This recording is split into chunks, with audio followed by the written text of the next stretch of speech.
Share. Note. All right. See if I can get everything. I got enough. There we go. I changed my seat or something. All right. Oh, did you really? So for our friends joining us online, at any time, please just interrupt with a question. For those of you here in the room, anytime, raise your hands and we'll have to call on you. Welcome to the Multicolored Gospel. We're really excited about it. I think this is unofficially the first program in our 75-year anniversary celebration. So 2025 is our semi-sesquicentennial. Yes, I did have to look up that word. Yes, it took me a while to pronounce it correctly. So, but our semi-sesquicentennial celebrations begin tonight. We're trying to not put that on the t-shirts. I think that would be a hilarious t-shirt, actually. The semi-sesquicentennial, yeah. It would be funny if it started here and then went over to the back. So do it like a third grader with a poster board.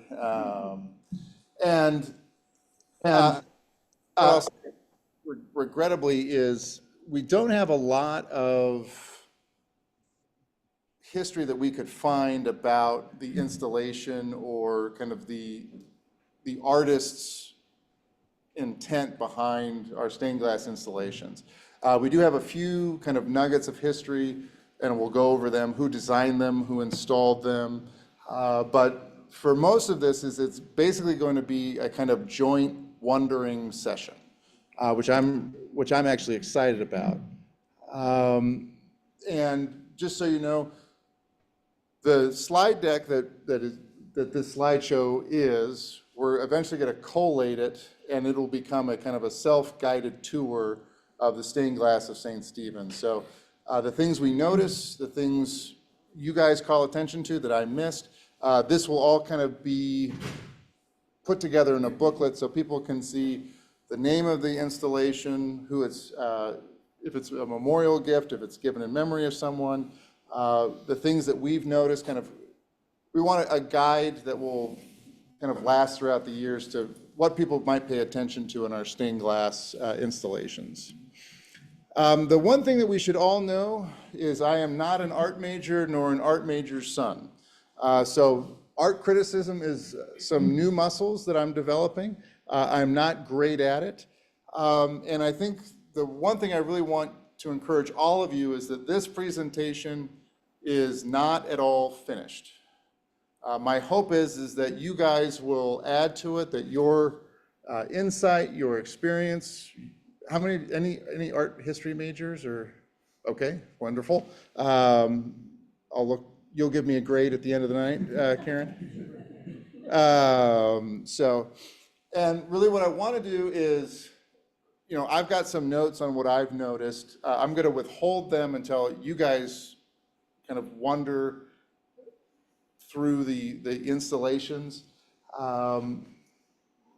What I don't want is this to be like wine tasting and say, oh, I taste starfruit. Oh, I taste starfruit as well. I've never had a starfruit in my life. I don't know what that tastes like. So, yeah. And really what I want to say is this class kind of started as we were getting ready for maybe Easter Sunday.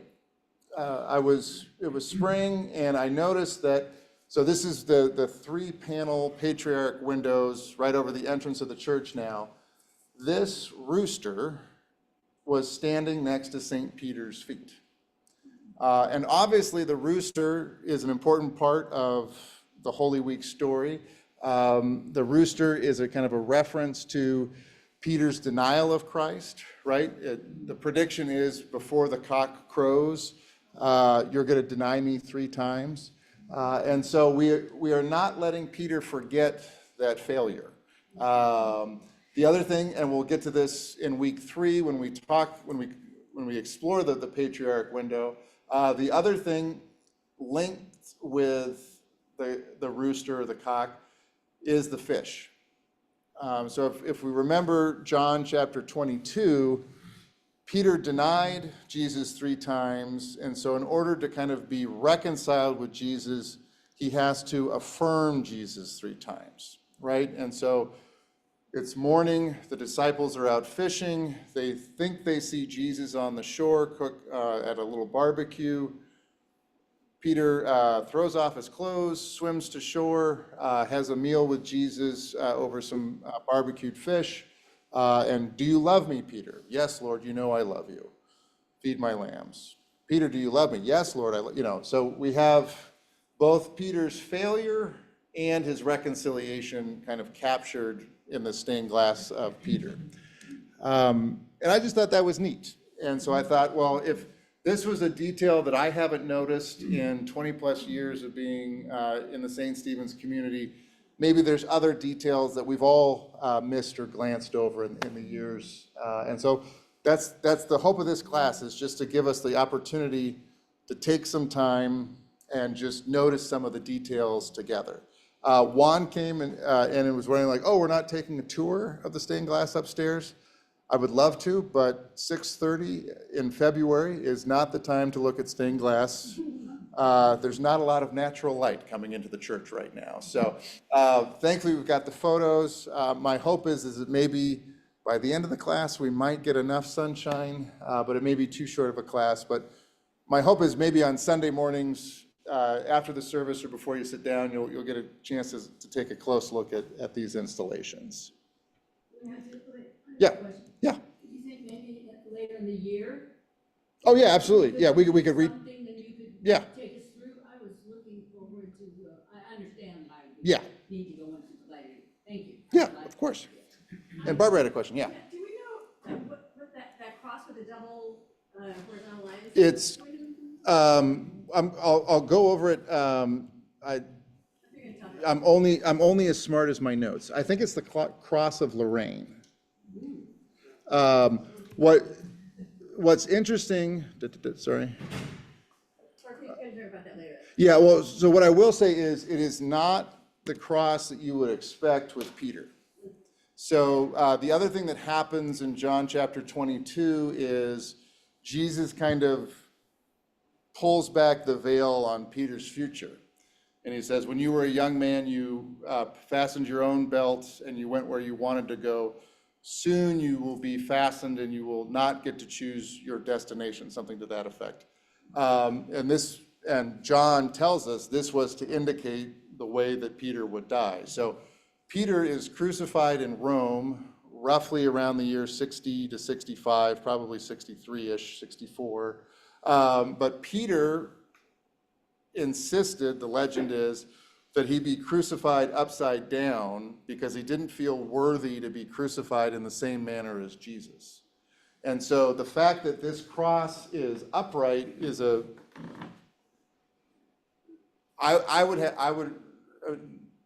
nobody who's wrong in art, right? But this would not be a cross that I would associate with Peter. I would do the upside down cross. Oh, no, well, so the Chi cross is associated with, so that's a St. Andrew's cross, and we'll see an example of that in week 3 when we look at so if you look in the chapel windows, there's 6 crosses that kind of bracket the gospel windows. And so the first one is the St. Andrew's cross. So I associate the Chi cross with Andrew, not Peter. But it may have been, I honestly don't know how you would crucify someone upside down. If it wasn't a Chi cross. Yeah. Yeah, oh, absolutely.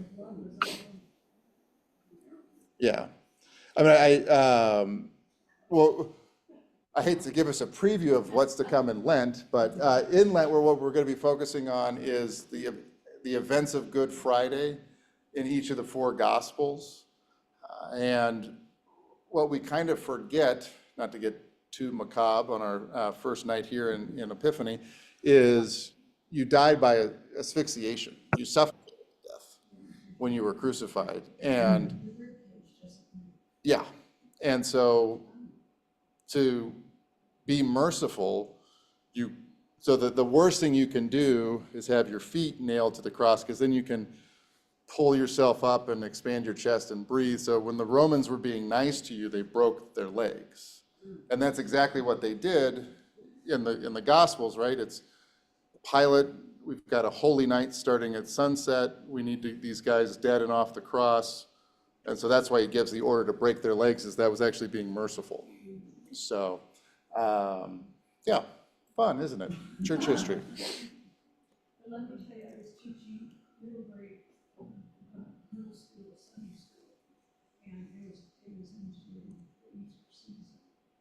And so there was a passage talking about how they have to fit asphyxiate. Yeah. And those kids listened better than they had the whole. Oh, yeah. The one time you want the kids to be distracted, yeah.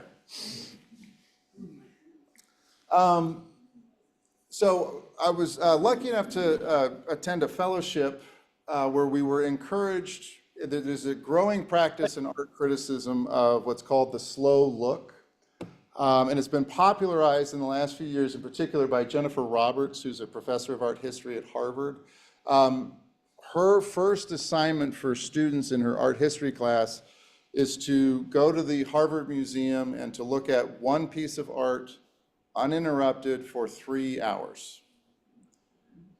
Over the summer, you may have seen in the New York Times, there was an article about this practice of slow looking, and what they invited readers to do, this is on the app, obviously, not in the newspaper, but what they invited readers to do is to look at this painting, so Nocturne in Blue and Silver by James Whistler, same artist as American Gothic. But look at this picture for 10 minutes, uninterrupted, and see what you noticed. So what I'm going to do is I'm not going to ask you to do 10 minutes, but as we build our art critical muscles tonight, what I will like to do is let's for a minute, and I'll start in 12 seconds, let's just spend a minute looking at this painting and see what you notice. So on the count of 3, 2, 1, let's just enjoy Nocturne in Blue and Silver.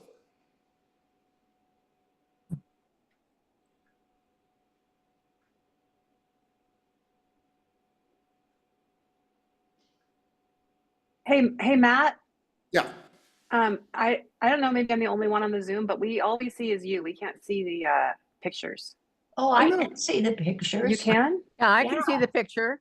Am I, Your question. oh, I have the wrong view. Okay, I figured it out. Thank you. Sorry about that. Thanks for speaking up now, though. Whistler painting. About 30 seconds. Yeah, that's it. But he's got 2 slides. Doesn't need to do 2 slides at once. 2 sides. Look, he's got 2 slides. Distracting. I want you to get in there.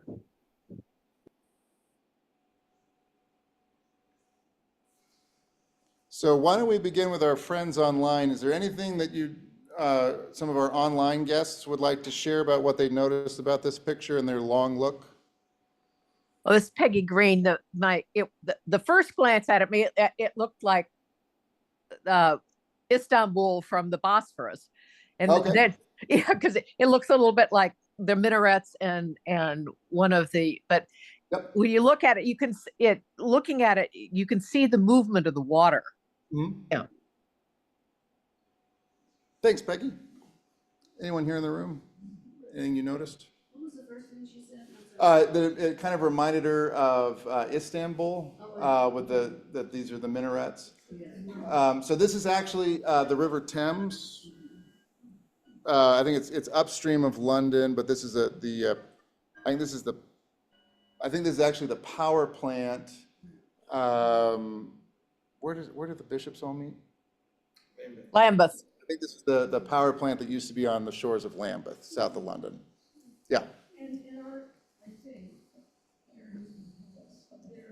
there's a deal of 3, so you've got 3 mountains, 3 towers. Yep. And you can also almost say that plant down in the foreground Mm-hmm. has 3 branches, but one looks. Yep. I was gonna say that one is on Right here? Yep. Yeah. Yeah. So what I read in the New York Times was that this may be like koi fish, which I don't associate with the River Thames. Not in 1861. Yeah, the thing that I know, so we're using reflections up in the upper third here. But look down in the lower third. Do you guys notice anything? Keep looking.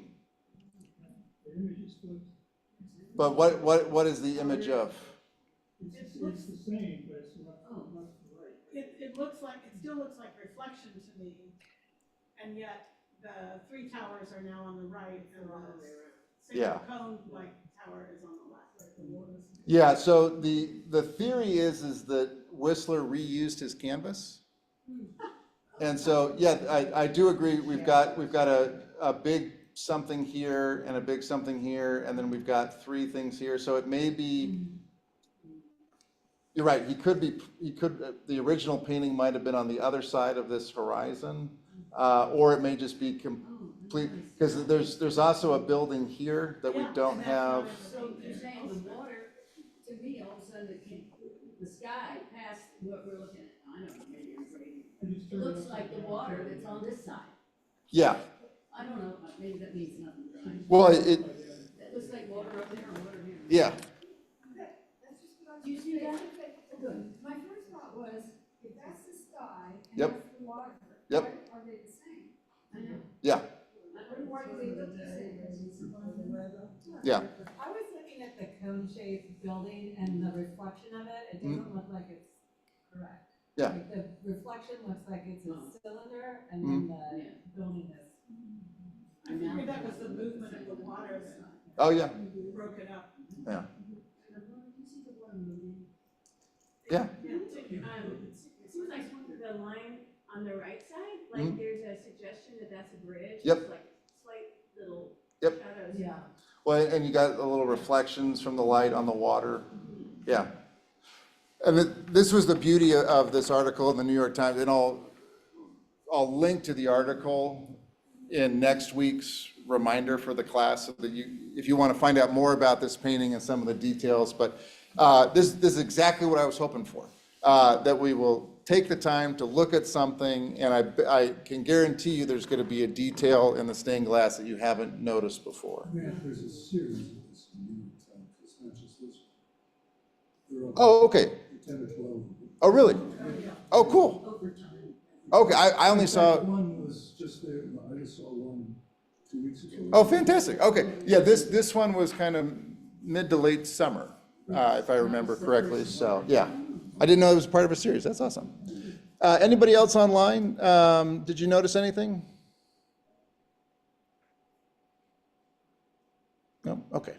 The plants look like Chinese writing. Yeah, I thought so too. Well, did we answer your question? Or do you have anything that you saw that we didn't see? No, I mean, I think I saw a lot of the same things. If it takes place in London, they look like koi fish, but I don't associate London, the River Thames with clear water and koi fish.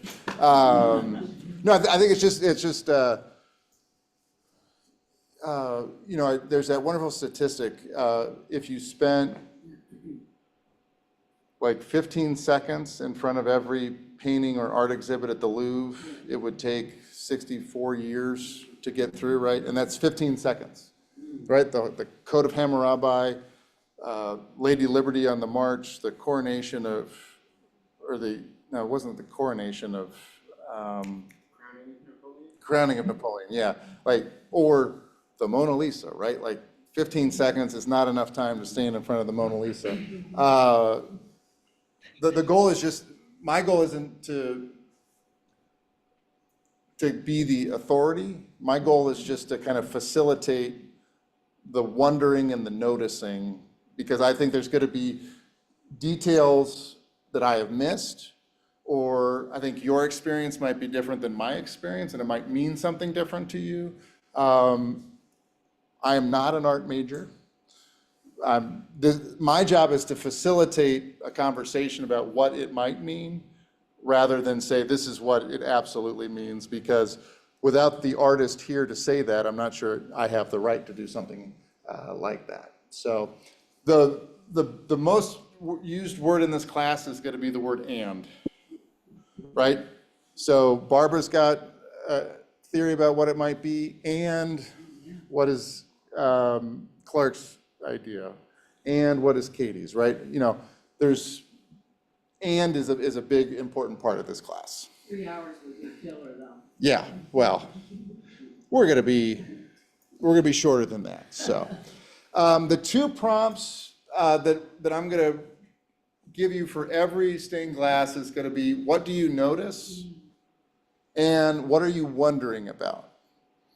So it's a way for all of us to be both experts and needing some help and guidance. So what do you notice? What are you wondering about? That's going to be the prompt for every stained glass that we're able to look at. Matt, Yeah, Amy. Amy, thank you. This is great. Thank you for doing this on Zoom. Are you intending to have 2 slides on the same screen? Because I can't see one. They're distracting from the other. Oh, then let me, sorry. Sorry. I thought, no, okay, I'll do it differently. Let me do it as one screen.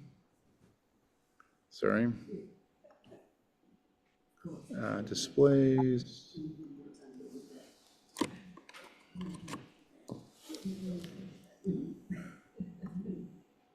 Actually, let me just do it this way.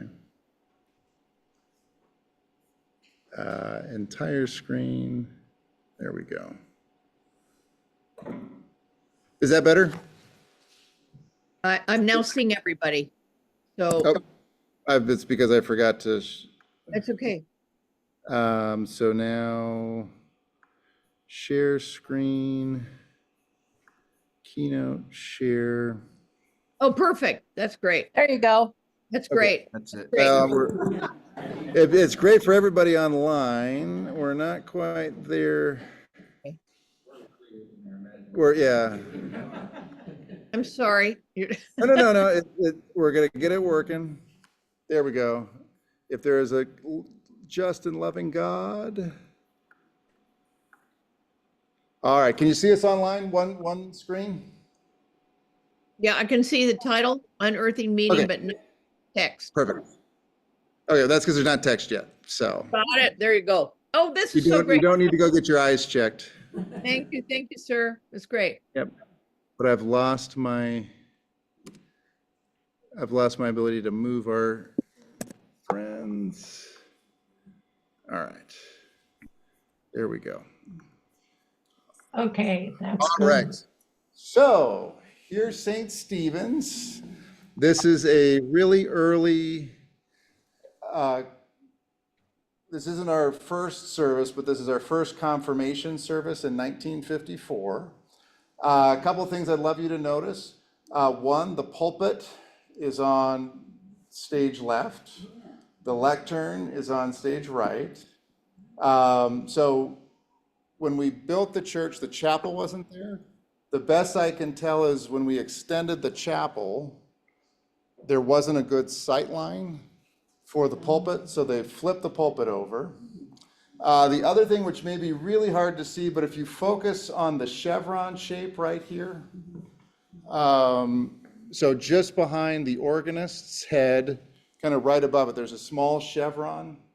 When you look at the original picture, it's very easy to tell this is actually the nativity window. So that chevron is the roof of the manger. The other thing is that the windows on the either side of the cross are not the ones that are currently installed. And this is the opposite view. So this is the first service. This is the commissioning service at St. Stephen's in 1953. And what we notice is that this is the parking lot side now. So the chapel is going to be busted out right here. This is where the chapel is now. But the stained glass isn't installed yet, right? These are clear windows. So they just wanted more capacity. The church was growing. Most Episcopal churches were built in kind of, especially in California, from the early 50s to the mid 60s. So we're right in the middle of the baby boom, and we just needed more space. So they put, you can't see, this is the first pew here. These people are sitting on folding chairs. This couple is sitting on folding chairs in the door. We literally have standing room only, so it was just too small. The light fixtures has not changed one bit. No, so the organ, if you go back to the first picture, the organ's right here. Yeah. Yep. Some other things to notice, this is the same offertory plate that we still use to this day. This is the crucifer cross. It's the original. You can actually see it in pictures before the church was built. This cross, so it used to be a oriented altar, right? The altar was against the wall. This cross, as far as I can tell, was cut off and then made into our clergy cross. So it still continues its use in our worship today, but now as the clergy cross, the second cross in the procession. So there's a few things we can notice. So one is, we note that things are changing with our stained glass. So what was installed in 1953 and 54, there's some dynamism as to where stained glass is installed. There's also been some changes. What I can report from looking at the archives is that the vicar of the time, Charles Hill, the namesake of Charles Hill Road, and the senior warden at the time hated the stained glass. They did not like the blue. My only hunch is that they were first-year Giants fans in 1954. Way to describe it. So, yeah, and so windows have moved. Windows have been changed through the years, and so there's some dynamism in our history. So this is the stained glass company, H. Dombrick in Oakland. This is where their studio, this is how it looks today. A gentleman by the name of A.L. Cartwright is the principal designer.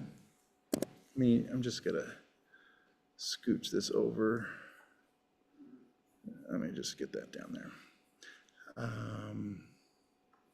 And so if you go to this building today, the studio closed in the 1970s. It's hard to make out on the screen here, but these sconces here, this obviously has new glass. This is the original glass, and you can still see the word studio on it. So the H. Dombrick company can still, their old building still there at 2416 Market Street in Oakland. So just to kind of give you an overview of the class, this is the first of 3 classes. So tonight we're taking all but one of the stained glass installations on the pulpit side of the church. So we're starting at the end of the ramp that the choir takes to get up to the service, and we're going all the way back to the baptism. The reason why we're stopping there is just for time's sake. I didn't want us to run too far over. And so next week we'll consider the same number of stained glass windows, but we'll basically just continue our tour around the church, starting from the front right and moving around to the front left. So next week we just kind of continue the gospel of light. And then in week 3, we're going to look at kind of all the other installations. So the patriarchs and the prophets. So the patriarch window above our current entrance, the archangels who are above the old narthex entry, and then we have smaller installations of both art and archangels and prophets all around. So we'll look at some of those installations, and like if you were here on Sunday and got to hear Ryan preach on Isaiah, right? Like now we know why Isaiah is holding a hot red coal with a pair of pliers or tongs in his window, right? So there is a lot of really well-informed biblical criticism in our stained glass windows, and that's where we're going to get to tonight. So tonight we're mostly looking at the pulpit side, and what I really want to, the number one thing I want to convey to you is I think there is a tremendous amount of theological depth and planning that went into our installations. It wasn't just, well, let's get a Hallmark kind of rendition of what did the Sunday look like. These are really well thought out ideas of kind of of interpreting Scripture as much as anything else. So if none of you are in our confirmation class, right?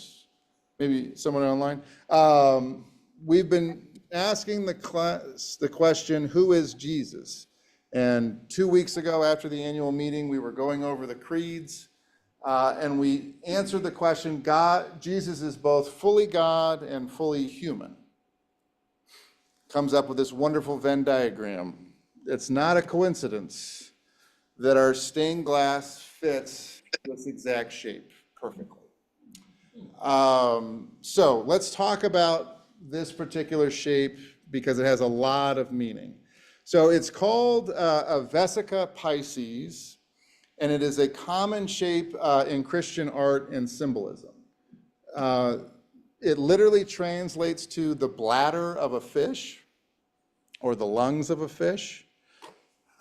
There's some really interesting numerology with this.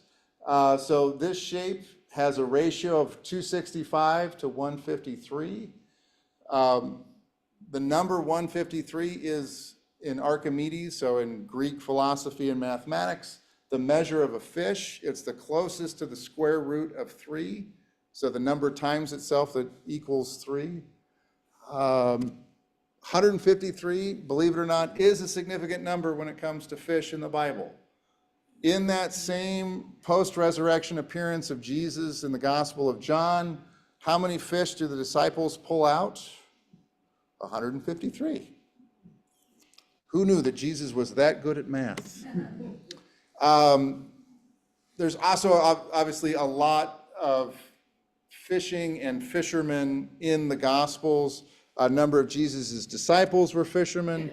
Our gospel reading for the past week, Jesus invites his disciples to become fishers of men. That was not unintentional. We also have the miracle of the feeding of the 5,000. That's the only miracle that happens in all 4 gospels. And it starts with 2 fish and 5 loaves of bread.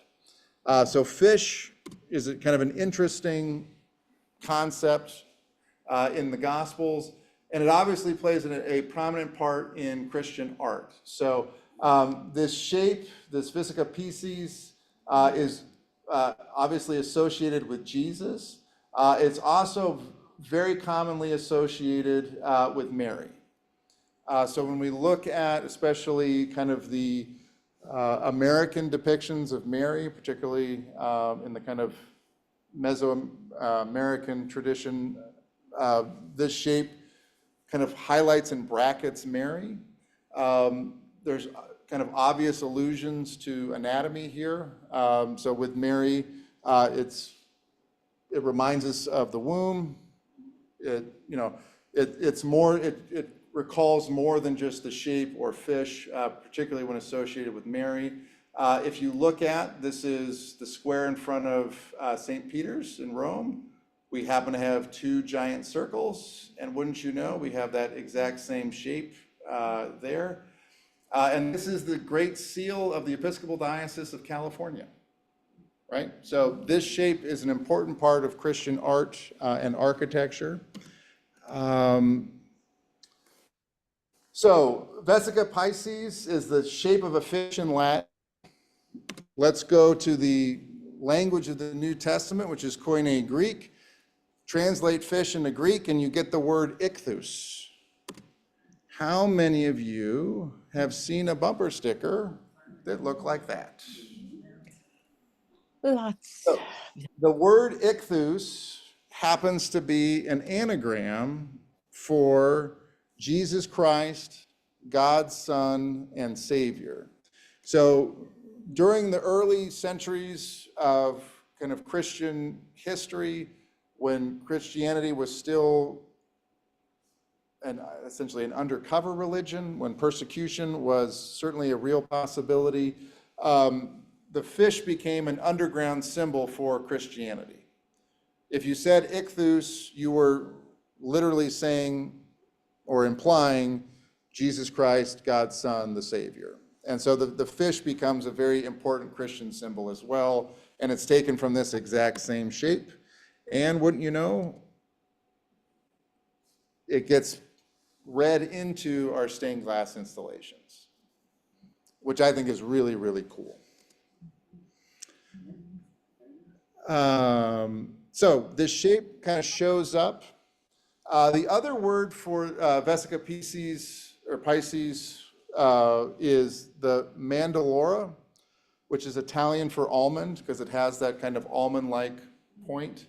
And so I'll probably use mandorla more than Vesica Pisces just because I know I'm offending multiple languages tonight, and I think I feel most at home it's insulting the Italian people and their language rather than my high school teacher, my high school Latin teacher would probably just be too offended of anything I say. So the mandorla is, I think, the prominent visual motif in our stained glass here at St. Stephen's. It frames everything.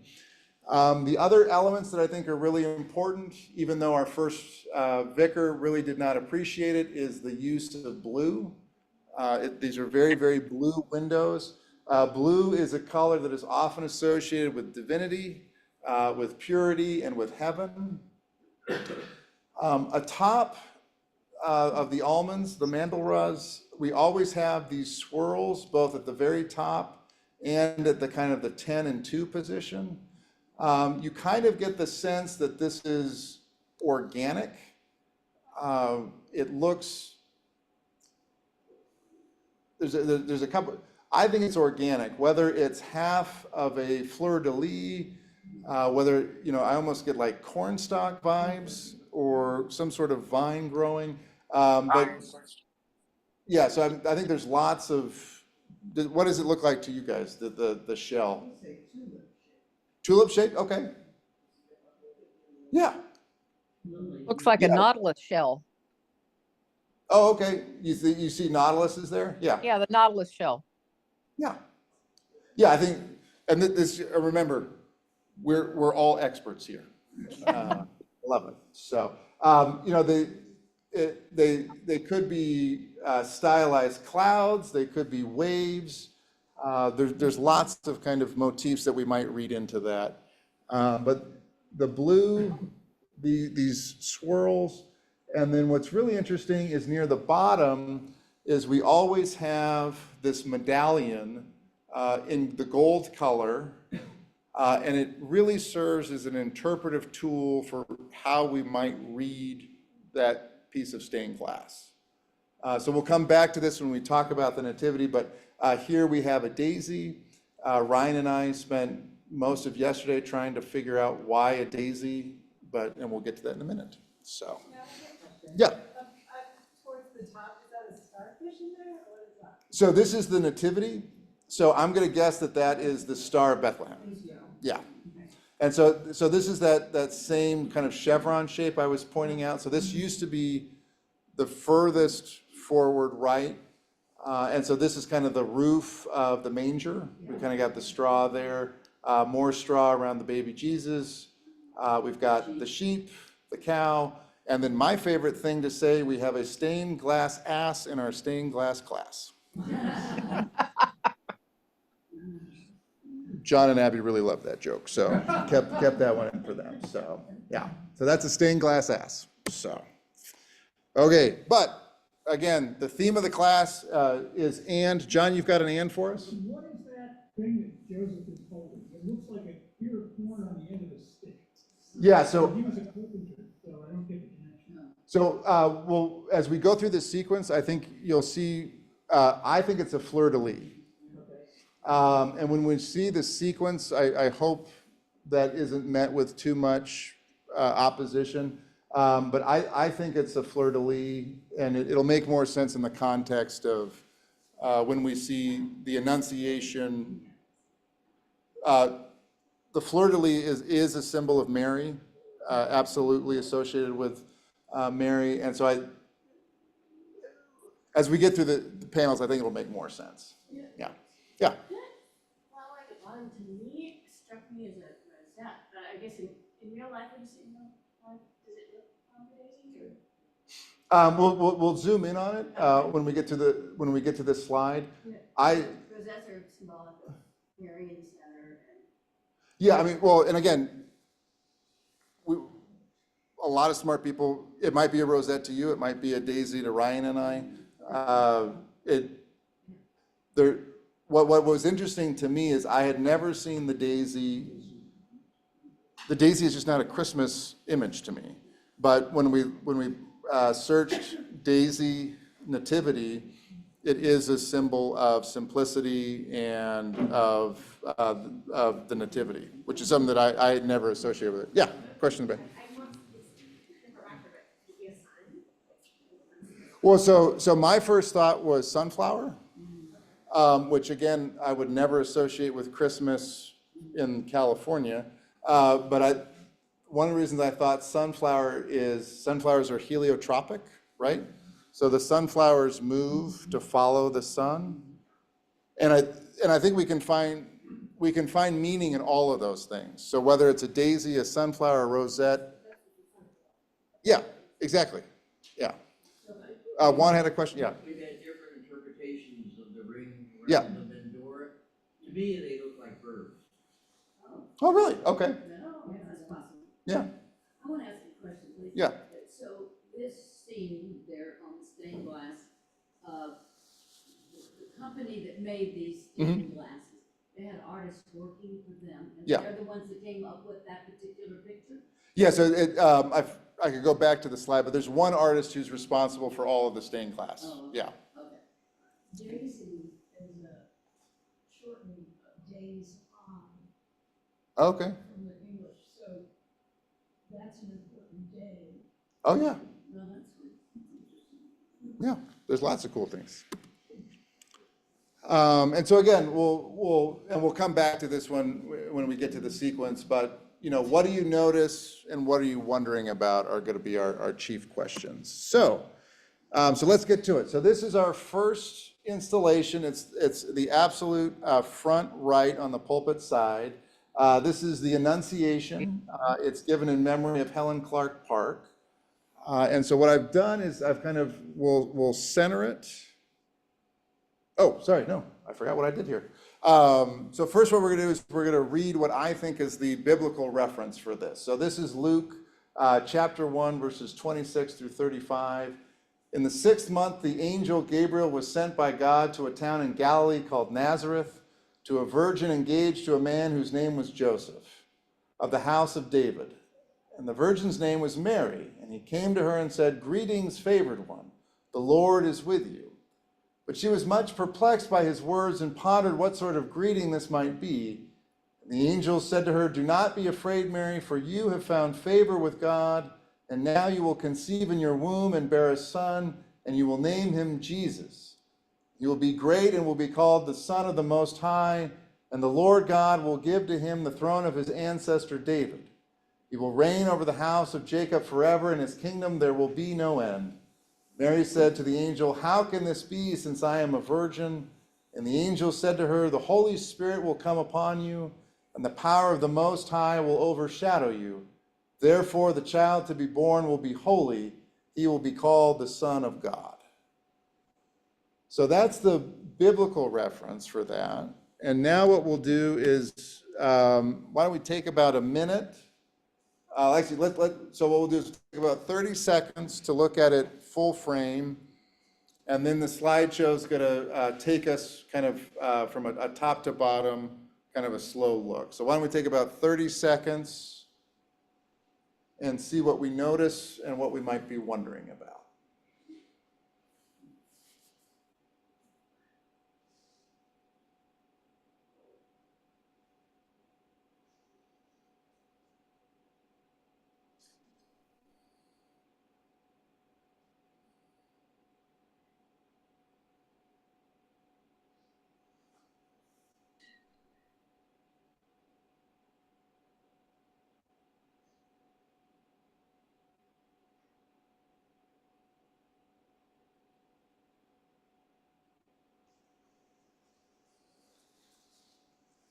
Okay, so this will be kind of a slow walk down the installation.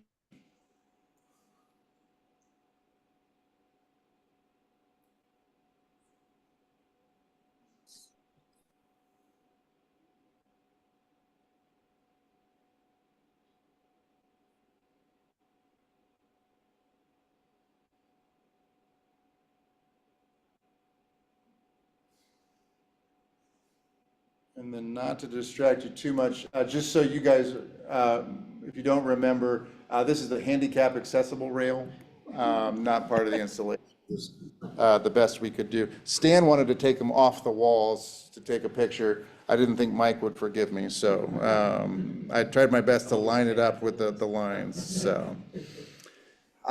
So, what do you notice? What are you wondering about? Maybe let's start with the notice first. So Mindy in the back.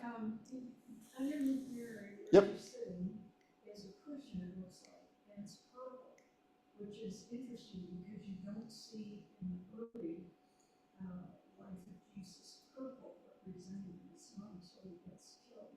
Mhm. It's that purple one. But you wonder about that, because purple is for the Yeah. and then the fleur-de-lis, Mhm. the one at the bottom, and it looked like there was one at the top. Yep. And that red rose is part of it. Yeah. So, John, going back to so this is a near perfect, I think this is almost identical to what Joseph is holding in the nativity panel. And so that's why I'm pretty sure, I think it's a fleur-de-lis, but always open to more things. To our friends online, anything you notice? Well, the multiple representations of the fleur-de-lis, the large Yeah. one at the bottom, a little one up to the left, and then it looks like a medallion around the angel's neck is also a fleur-de-lis, as well as the stylized lilies around the edge, all representations of the Virgin Mary. Yeah, so, okay, yeah, I'd have to look. Yeah, so Peggy, a medallion is a good clue. There's kind of two small lines. I'm not sure, I won't argue against you. I'm not sure if he's holding it or wearing it. But Yeah, it's hard to tell. So I look forward to seeing how many of you walk up to this installation after services on Sundays. Yeah. Yeah. So I think it's interesting, We- that the angel is purple Mhm. and not white. Yeah. And also interesting that Mary is, her body is turned away from the angel, she's kneeling away from him, so like, in a lot of, like, I am going, with Renaissance, right, you see Mary like praying towards the angel, facing the angel, but she's actually laying over her shoulder. Well, the other thing is that she's wearing something red Yeah. over her knees. Which is a sign of a prostitute. Right, No, you never think of Mary wearing anything but blue. Yeah. Yeah, I mean, it's, sorry, so were you gonna say something here? The cushion is the Madonna of Humility.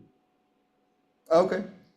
The first representation of that is at the Chateau de Pop in Avignon. Okay, cool. And that during medieval times, that was more common. And- Representation of her. For our friends online, did you hear that? No, No. No. Speak up a little bit. The Madonna of Humility. The Madonna of Humility might be, so the cushion that Mary's kneeling on might be a reference to the Madonna of Humility. gotcha.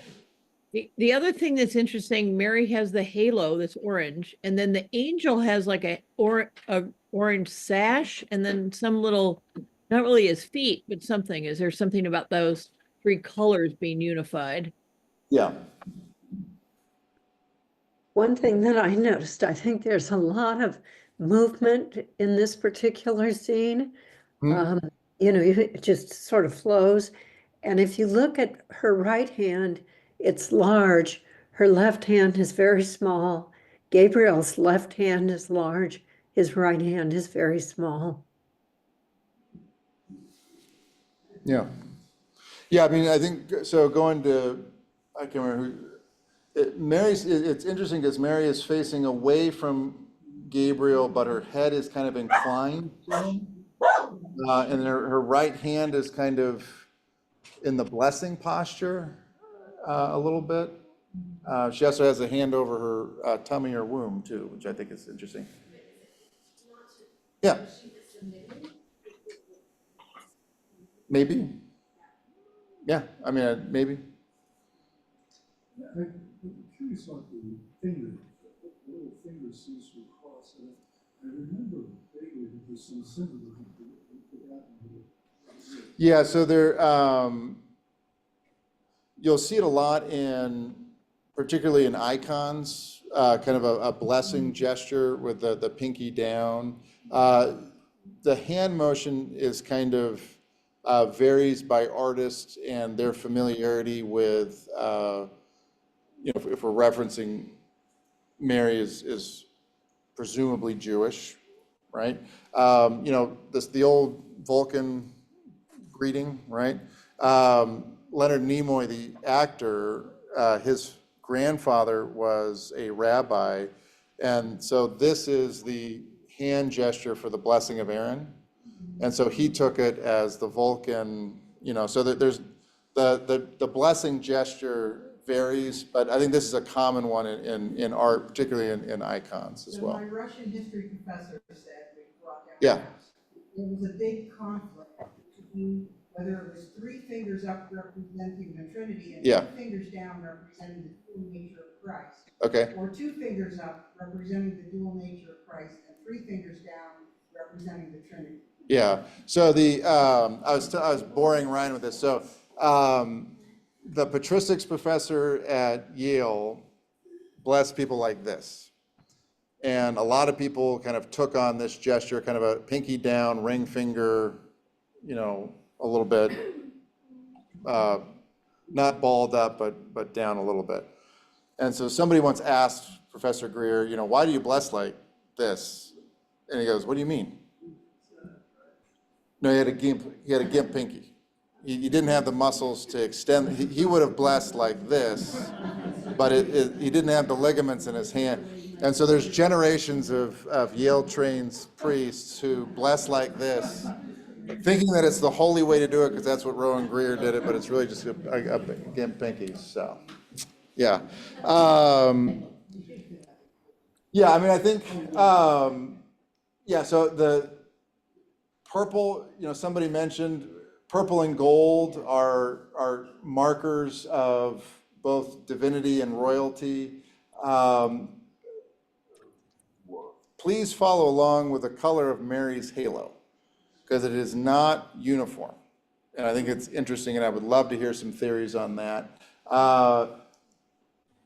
This is going to come up again next week. There's so Jesus praying in Gethsemane, which we'll get to next week. There's a really strange thing that I can't figure out. So smoke is also, incense is also kind of a marker of the divine presence. I wonder if this might be some incense smoke, but obviously the angel is floating here, but what is his, it seems to mirror the shape of his foot there. Yeah, what are we wondering? Oh, sorry, Juan, and then. The red, the lower right. Yeah. Yeah, those are her knees. I think she's kneeling. I think she's, yeah. I just double checked the rib. Yeah. A lot of time in Florence. Anyway, and she has tradition in a red dress, but with blue legs. Yeah. Yeah, I mean, that's pretty traditional. Well, so get ready for the next slide because we've got a fashion faux pas waiting for us. So, any questions? I was wondering about what looks like a blue vessel just Yeah. to the left of her cushion, and it has the fleur-de-lis top, but it does look like a container of incense. Yeah. Well, yeah. So it's close in shade, so it could be an incense holder. I think I mean, Mary is so associated with the fleur-de-lis, and the fleur-de-lis often shows up in threes. And so to me, it makes a lot of sense that this picture would have 3 fleur-de-lis. But yeah, great wondering question. What are the big? So Matt, one other thought. I think those are those kind of celestial swirls. They're going to be in every picture, and I don't know what they mean. Yeah. They look like a bird. Yeah. Owl. An owl, yeah. We had a question online. Matt, it's Amy. One other thought. Again, they say, you know, every history is contemporary, and it's interesting to seeing Mary, the position of Mary and the flow and the form. It looks very much like the 60s. You know, very, very sort of that contemporary images of Christianity that you see in that era. The angel looks a little older, but Mary looks very much like she is from that period of time. Yeah. Well, what's funny when you say all art is contemporary, one of my favorite pictures of the Annunciation, or maybe it's the Visit of the Magi. Either way, it doesn't matter. But on the wall behind the action is a crucifix, which is kind of giving away the plot, and probably not a historical reality, right? I mean, Mary didn't have a crucifix of Jesus in her house because Jesus hadn't been crucified yet. But yeah, we often will read into, and yeah, there's Renaissance art. It's amazing how many first century Judeans happen to be wearing, Renaissance Italian robes. So yeah, not more questions. Does anybody know the answer to this? I thought that snails, because theoretically they can go on and on, represented some type of infinity. Does anyone know? Yeah, and the scallops that keep showing up, theoretically circle into. Yeah, I mean, I think somebody mentioned a nautilus shape. A nautilus is that kind of geometric fractal that would go into infinity. Yeah.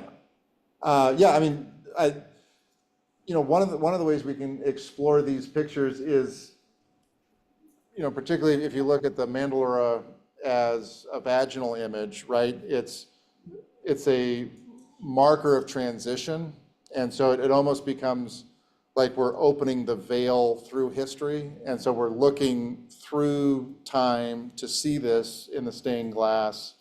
We're literally kind of pulling back the curtain and looking at this event in salvation history. Yeah,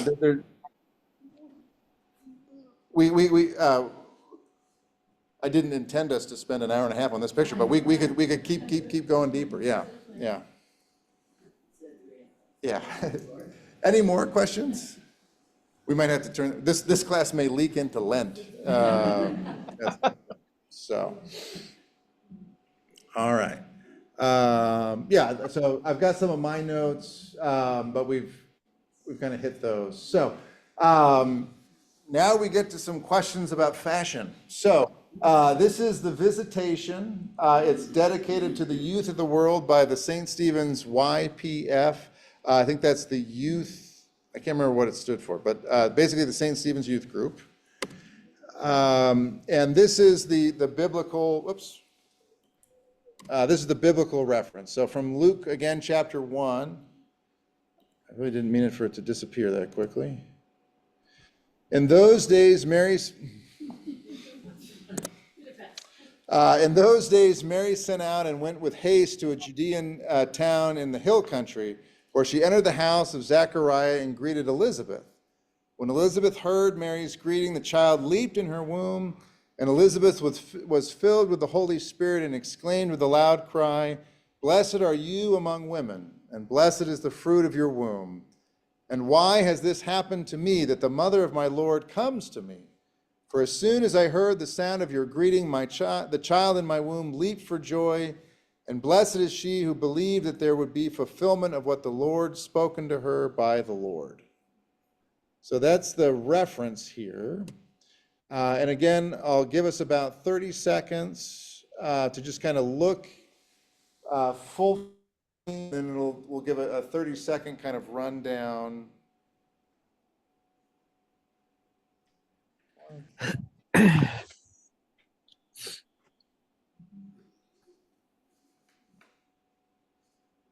talked about the shape, Mhm. what it is, it does look like a window within a window. Mhm.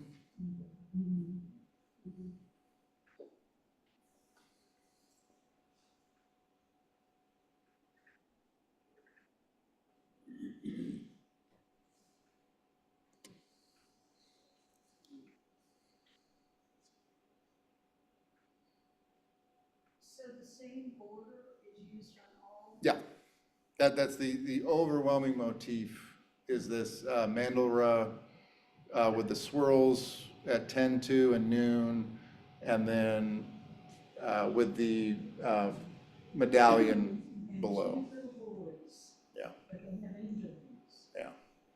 So is that John and Jesus?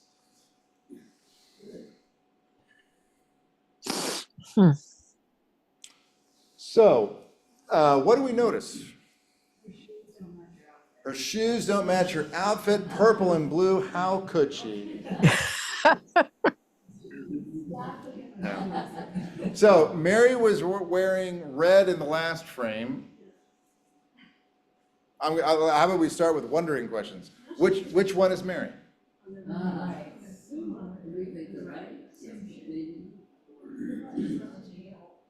Yeah. In blue. And it looks like Elizabeth has, Yeah. wrinkles, not wrinkles. Yeah. More definition to her face. Yeah, let me. So I'm gonna stop share real quick, and I want to just make sure I'm sharing the whole desktop real quick.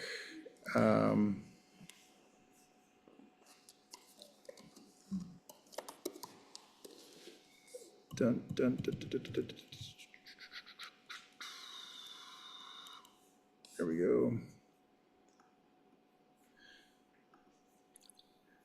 Oops. There we go. Yeah, so this is a close-up.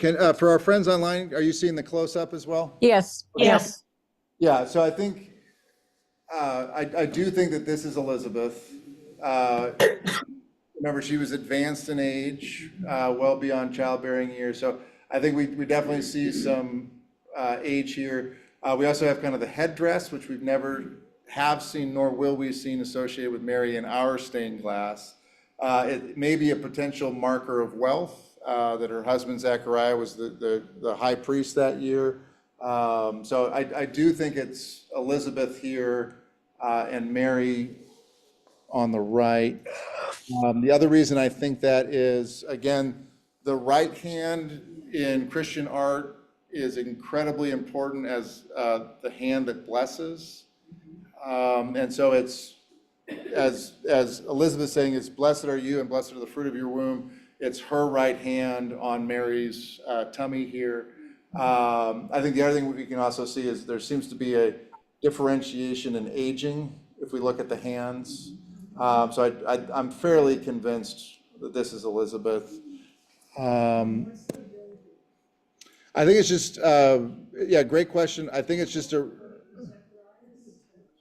I think it's just the Judean town she traveled to. Yeah. An interesting pattern on their clothing. Yeah. Yeah. Well, and yeah, so I think the one important note for these photos is that they were taken on a reasonably cloudy day. The quality and the temperature of sunlight coming in is absolutely going to play an effect on how the glass renders those colors. So they're fairly accurate, but I think they will look different on Sunday morning when you take a self-guided tour. Yeah. On her clothing, Mhm. do they paint that pattern on, or is it? I think it's, so the thick lines is obviously the leading. I think this is painted on, when we get to the nativity, it almost looks like it's done in marker. So when we get to the three kings, so this is some combination of either black paint that's blocking reducing the translucence of the glass, or some other substance, yeah. Yeah, John? But was plaid a thing in biblical times? I don't ever remember seeing a pattern on a garment like that. Yeah, it's plaid-esque. Yeah, I don't know. That's a great wondering question. So, yep, I'm gonna get back to the, yep. I'm just gonna say from the house, there, you can see that there's like a green road. Yeah. Leads, that they're like a path, yeah, to go there. Yeah. And I don't know what to read into, but this is that same kind of, what was maybe a marker of incense or some signifier of divine presence is there as well. Yeah, the little squiggle. So the medallion, I think, so Jesus and John the Baptist were cousins.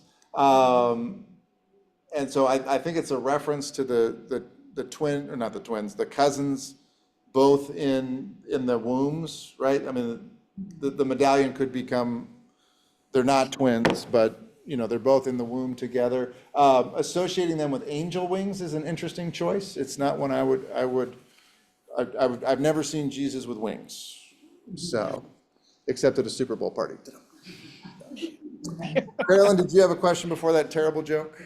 No? Okay, sounds good. You guys think Jesus is more appetizers? I'm not sure what, so. Okay, well, all right. For our friends online, any wonderings, anything you notice?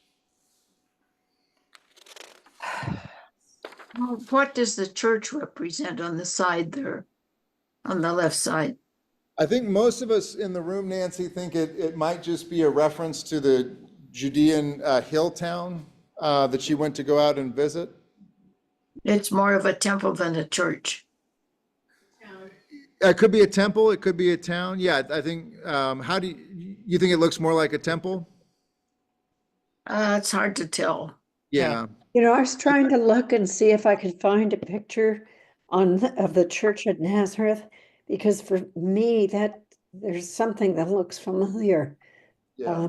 And I've been to Nazareth, but So what I'm noticing is the kind of the tunnel shape at the bottom of the building looks a lot like a portal.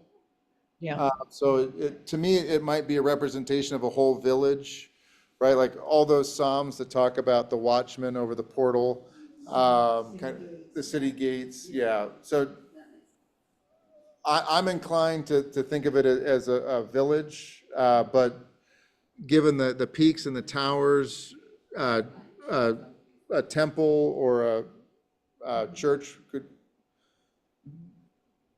I'm sorry if I frustrate you by saying anything is possible, but other than, Matt, can I ask you? Maybe well within the realm of the artist's intention. Yeah. Matt, can I ask you about Mary's coat? Her top and the bottom look familiar, but there's the patterns and the shapes on the bottom of the jacket seem somewhat unusual. Do you think it's a reference to the East? Is it, Asian? Kind of looks Asian as opposed to, Middle Eastern or Semitic? Yeah, that's a great question. A few people here in the room noticed, they said it almost looked like a tartan or, what was your word, John? Plaid? Or a stylized Greek key. A stylized what, Peggy? Greek key pattern. Oh, Greek key, okay. I thought keys too, like interlocking that are all mixed up together. Yeah. Kind of. It also kind of looks like pipes. It does look like that old screensaver from the 90s. The pipes, yeah. Cool. Yeah, so I think, I think that there's not much, my notes, I think you guys have all covered and observed. Oh, it did it different. Jewelry, I just saw that. Oh, yeah. On the scarf. Yeah. What did it say about? Oh, the jewelry, I think it might be a marker of wealth. So that might be a clue. Yeah, that it might be, that figure is Elizabeth, yeah. Yeah. I forgot that I put that Zoom animation in. All right. So to the nativity, which we got a quick preview. So it's a installation. I can't, all right, I will fix that edit. This is from Luke chapter 2. Takes us back to Christmas Eve. In those days, a decree went out from Caesar Augustus that all the world should be registered. And this was the first registration that was taken while Quirinius was governor of Syria. All went to their own towns to be registered. And Joseph also went from the town of Nazareth in Galilee to Judea, to the city of David called Bethlehem, because he was descended from the house and family of David. He went to be registered with Mary, to whom he was engaged and who was expecting a child. And while they were there, the time came for her to deliver her child. And she gave birth to her firstborn son and wrapped him in bands of cloth and laid him in a manger, because there was no place in the guest room or at the inn, depending on your translation. So same thing. Whoops. Let's take about 30 seconds.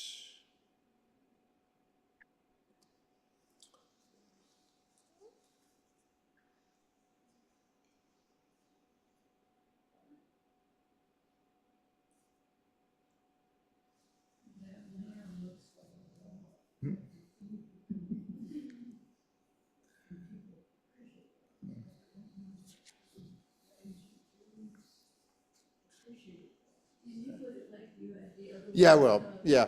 For my friends online, the way we're sharing the screen now, I can't open the chat. So could someone read to me the question in the chat or comment? We just have the picture of the window. We don't have the chat, Okay. or at least on my screen. Okay. Okay, so here's kind of the slow scroll. So it says, can you put the picture on the Zoom? That was me from earlier. Okay. Oh, that's you from earlier? Yep, Okay. sorry.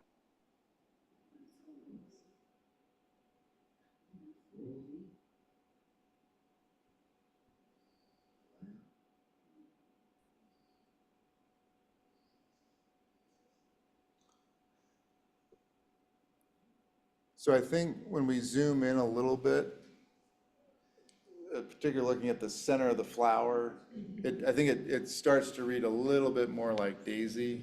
Yeah. What do we notice? What are we wondering about?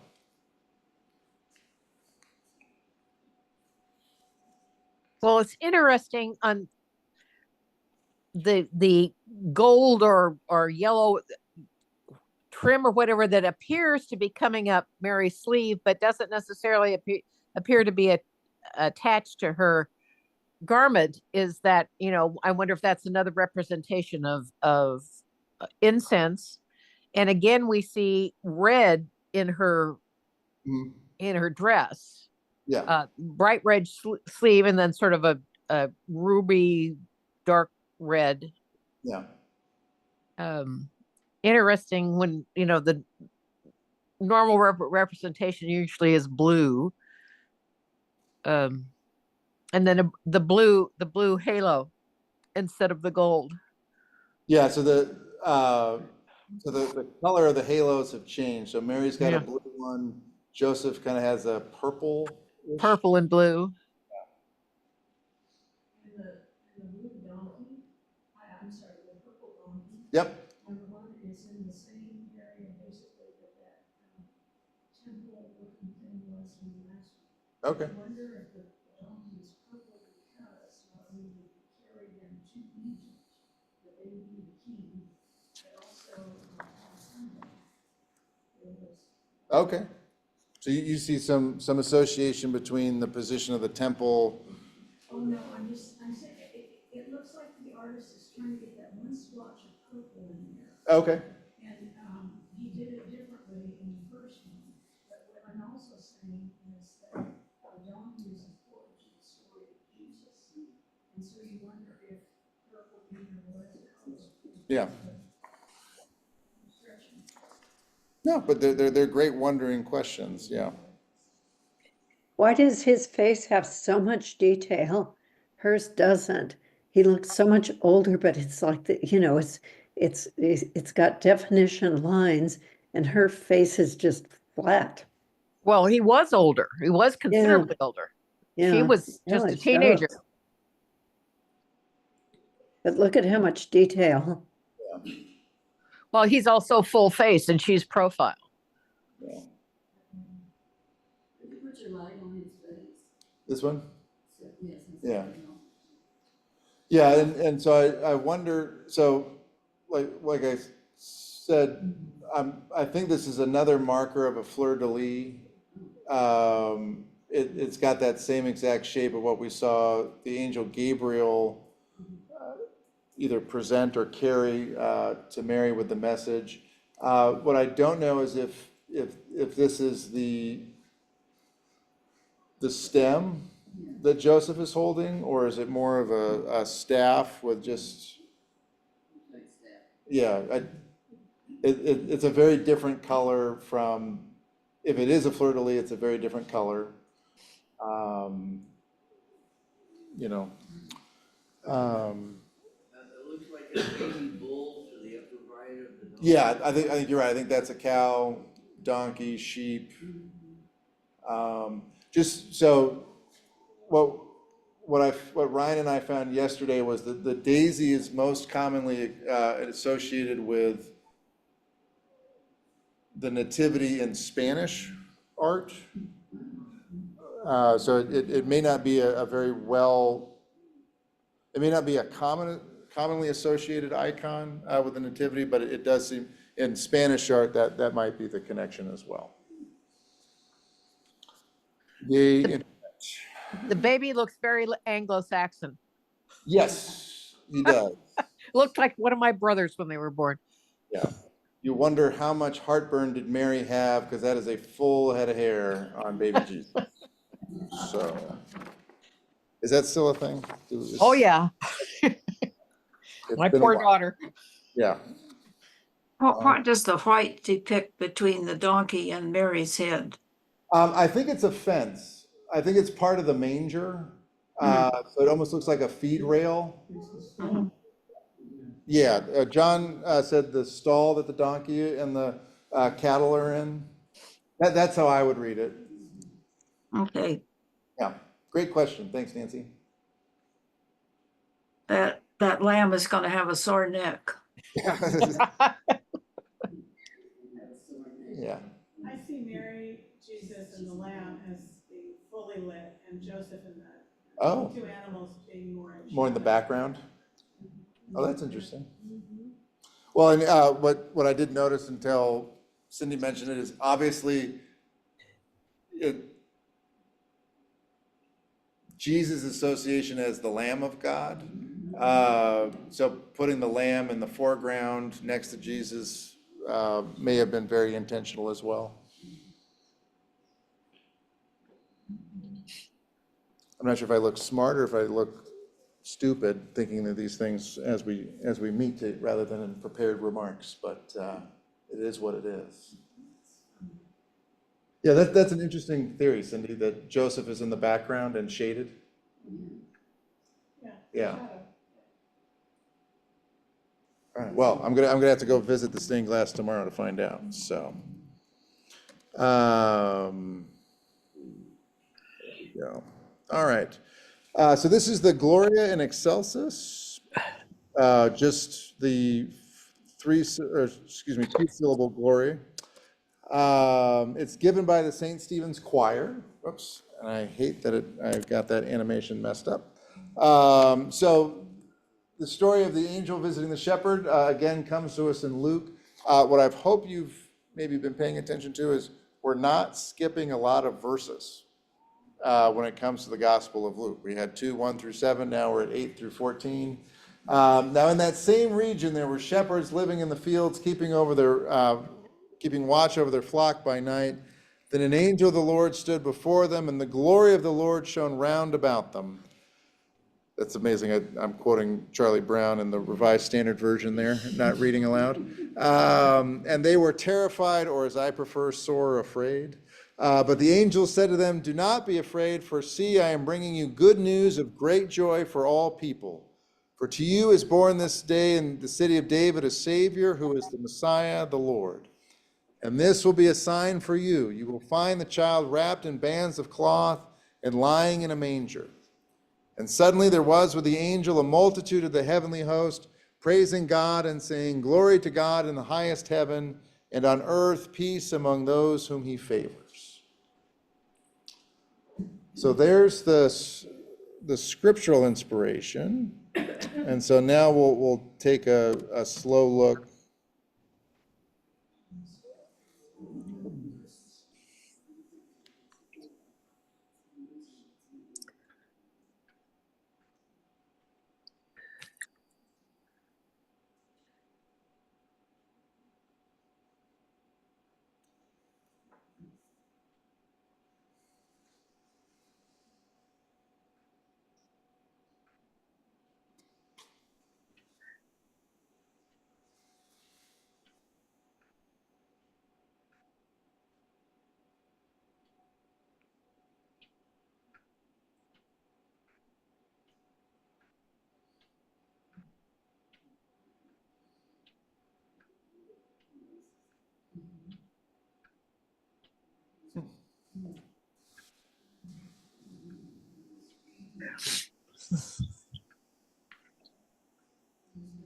I just noticed something.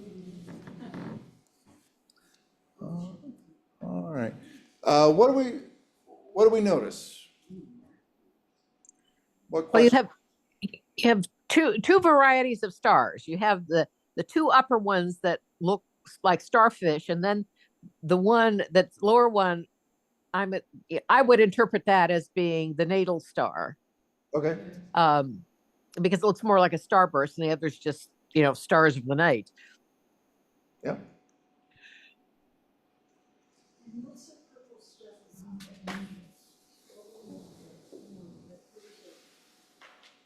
Yeah. So we had the question about what is the purple thing below the angel's arms, kind of surrounding. So what's interesting to me is that the angel's wings have 4 different colors. Colors, yeah. And so I wonder, is this a way of possibly trying to communicate more than one angel? So the scriptural references, the whole choir of angels is coming. So is this a way to kind of, in an economy of space, reference multiple angels? But we certainly have in the purple in front, the white behind, and then this kind of green ribbon. There seems to be some sort of kind of like wispiness around these divine beings, right? So whether it's Gabriel giving the message to Mary, or here in front of the shepherds, the angel, I think that this green kind of ribbon is some sort of almost like a divine wake in the earthly realm as the angels move. It's almost like the exhaust from an airplane, right? There's some, the angels are disturbing the atmosphere of the earthly realm, and maybe that's what that's calling us to attend. What I noticed, I'd have to zoom in here. So let me, we're now here.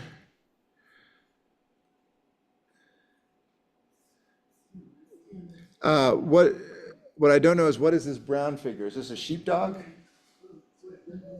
So right behind the shepherd. Is it the top shepherd's foot? Top shepherd's.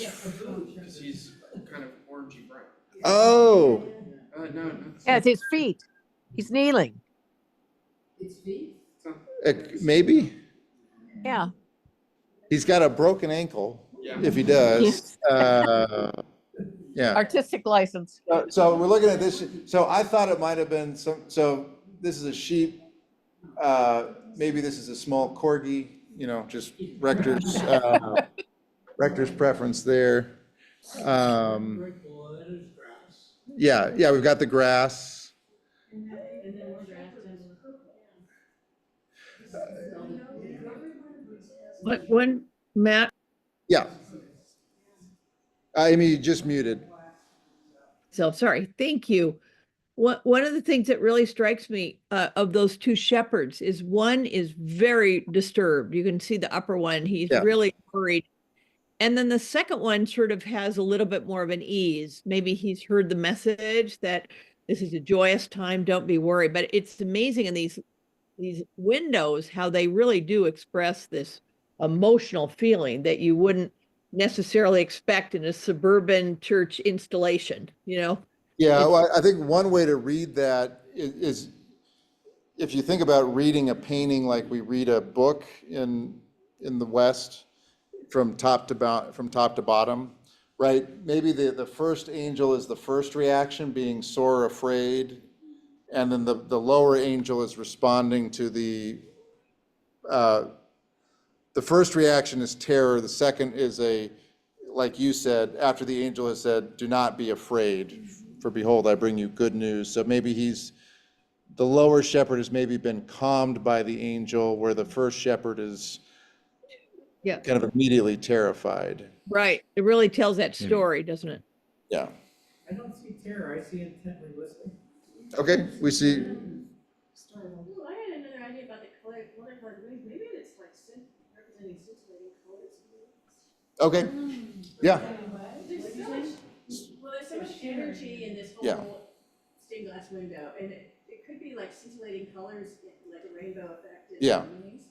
So for those of you online, Barbara Bicep was saying that it was kind of a scintillating color, kind of the colors are changing, iridescent. Yeah, I mean, we definitely get some between the purple under the arm, this green ribbon, and the white behind it. You definitely do get the sense of dynamism. Well, the purple under the arm and then the white on the left almost look like a repeat of the wing. Yeah.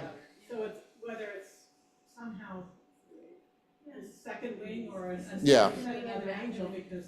Yeah. Yeah, that is, it's just hinting at. Yeah. So we'll do this a little faster. Show of hands. Male or female angel? How many think coded male or masculine? How many think coded feminine? Does it matter? Nope. Sometimes this is fun to ask questions. So. I mean, I thought Gabriel also looked very androgynous. Yeah. Yeah, I mean, I only ask to stir the pot. No, these angels are not named. Yeah. So, like Peggy said, I would kind of called out the difference of the lowest star being kind of shining, where the other ones are just kind of static. Obviously, 3 in numerology, we always kind of want to pay attention to groupings of 3. And again, you've got one of the sheep is not really drawn to the attention of what's going on. The other one is maybe looking up curiously. Oops. So, and then kind of below, I think what the medallion is showing is both the shepherd's staffs, their crooks, with the nativity star behind them. So that. And that's not a daisy, like we look. No. It's lost its petals. Well, I think it's more of a star here. Okay. Yeah, All right. a star within the shepherd's crooks, yeah. So, all right, there we go. Okay. Whoops. I'm so frustrated with that animation. When you hit copy paste, strange things happen. Okay. So here's the visit of the Magi. So we turn to the Gospel of Matthew for the first time. By the way, let me double check. Somebody's clock is telling us 1, 2, 3, 4. Looks like we've got 5 more pictures. So I feel we're gonna run a little over, but now I feel really good about stopping short. So is it okay if we go a little overtime? Sure. There's no football to watch after all. Okay, so this is the visit of the Magi. It's a little truncated to fit it on a slide, but now in that same region, there were shepherds living in the fields, keeping watch over their. That is not the right one, not at all. I apologize. I got, Two together. but that's. Yep, I just totally goofed. Look at that. It happens.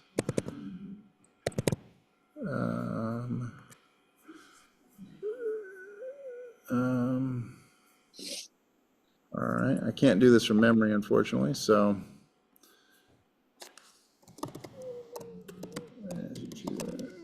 RSV. All right, so from 9b, when they had heard that the king, when they had heard the king, they set out, and there ahead of them went the star that they had seen in the Two together. until it stopped over the place where the child was. When they saw that the star had stopped, they were overwhelmed with joy. And on entering the house, they saw the child with Mary, his mother, and they knelt down and paid him homage. Then opening their treasure chests, they offered him gifts of gold, frankincense, and myrrh. And having been warned in a dream not to return to Herod, they left for their own country by another road. So now, there we go. So here is the visit of the Magi.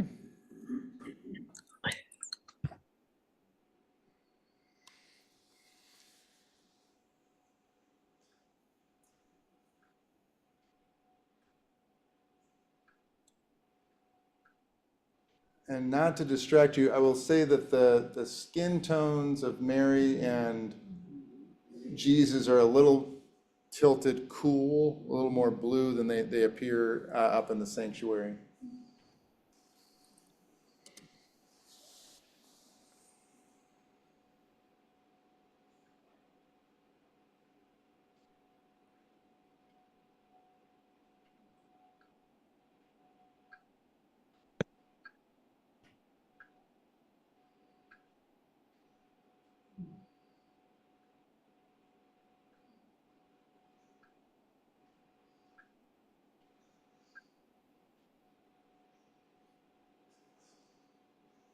Okay.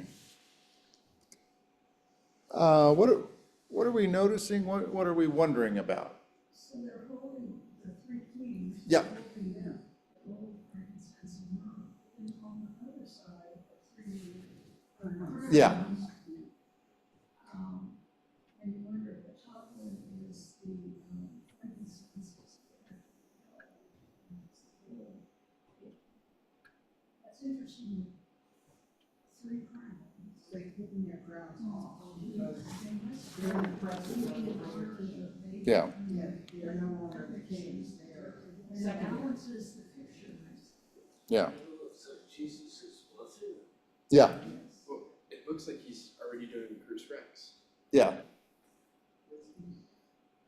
Well, so what Ryan, you want to say that a little more about that? So the Cruz Rex is the risen Christ. So if you see a depiction of Jesus like his arms out like this, it's him ascending almost. His like the resurrection. So it looks like Jesus is already drawn in that position. Let me zoom in. But for Tess, it was just one. Yeah. Well, so I think that Jesus reads a little older than a newborn here. Yeah. So he's definitely about the size of Mary's torso. And if we continue to read, what we'll read next in the flight into Egypt is the clue as to Jesus' age is somewhere around 2. So Jesus is probably more of a toddler at this stage in the game. It took the Magi. Yeah. Yeah, and so and this is what leads Herod to kill any child under the age of 2, because that's the age they learned from the 3 wise men when they came to Jerusalem. Yep, Mary's back to gold. Jesus has his own one here. Katie had a question about, what's on the stained glass. I don't mean to demean the artist, but this looks like it's ink that's just been painted on the glass.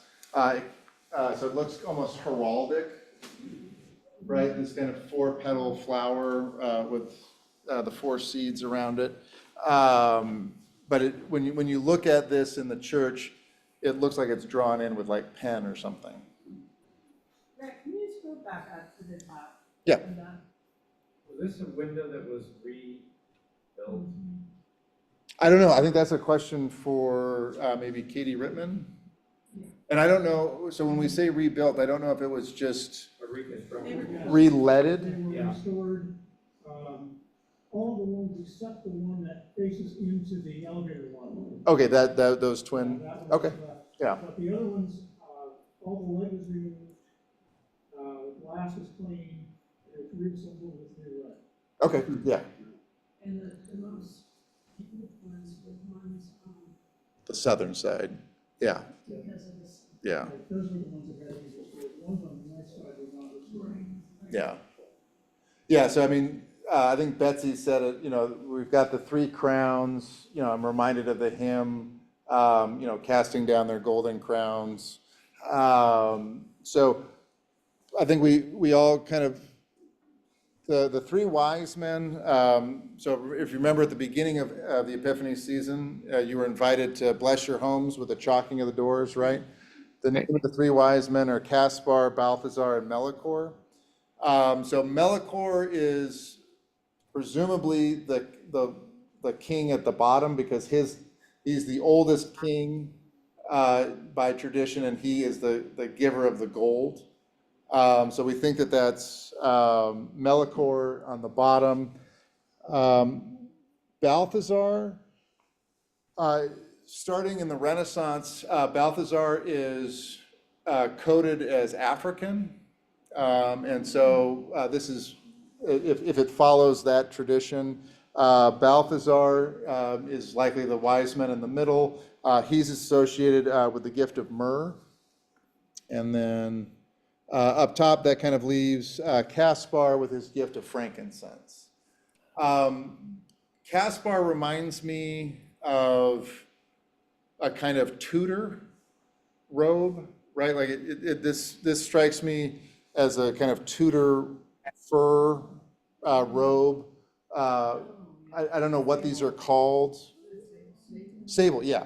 But he kind of, this reads as more kind of Tudor England. I just get some medieval vibes here. I mean, this Balthazar looks more like a page almost with It's an Elizabethan ruff. Yeah, okay, perfect, thank you. You guys know more than me. Melchior, to be honest, looks like Santa Claus. Looks like St. Nicholas to me. And they have very different expressions. Yeah. So the other thing, but just by tradition, so Melchior is coded to be like 60 years old, Balthazar is 20, and Caspar is kind of early middle age 40.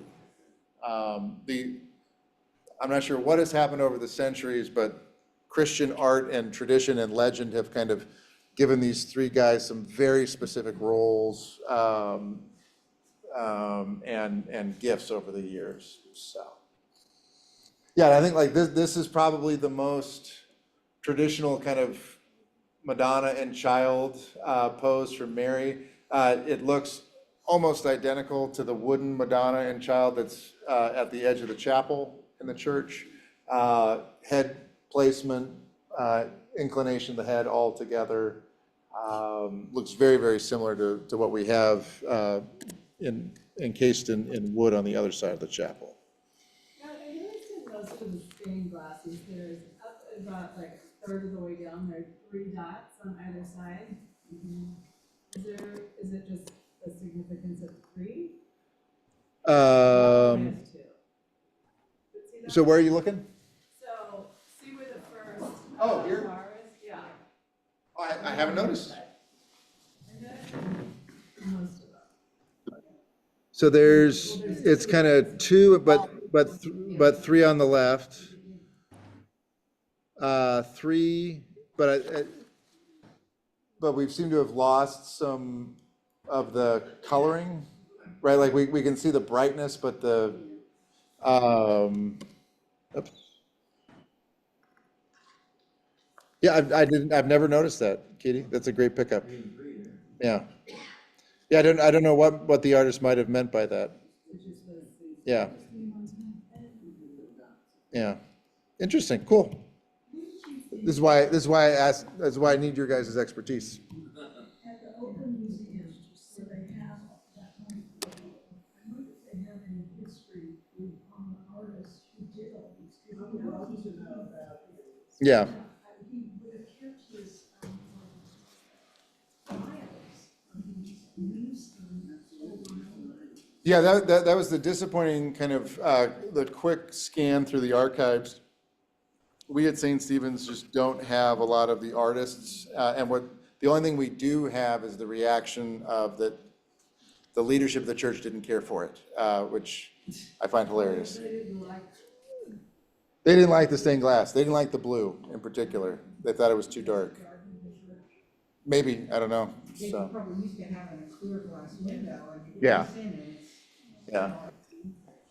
Well, rectors can be wrong too, you know, it has happened, so.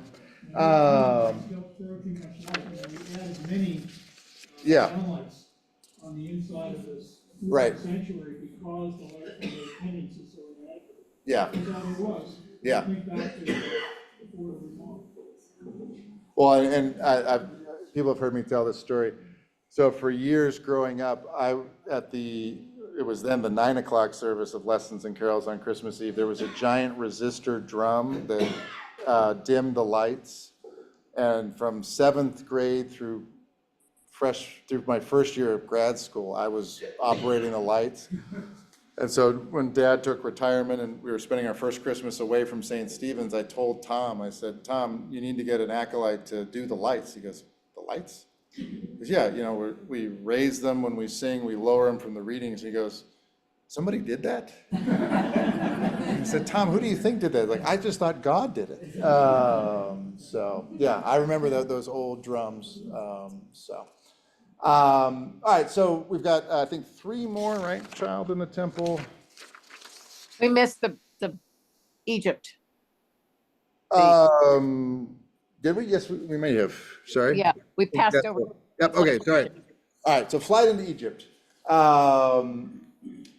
So this is from Matthew 13. So again, we haven't missed a verse.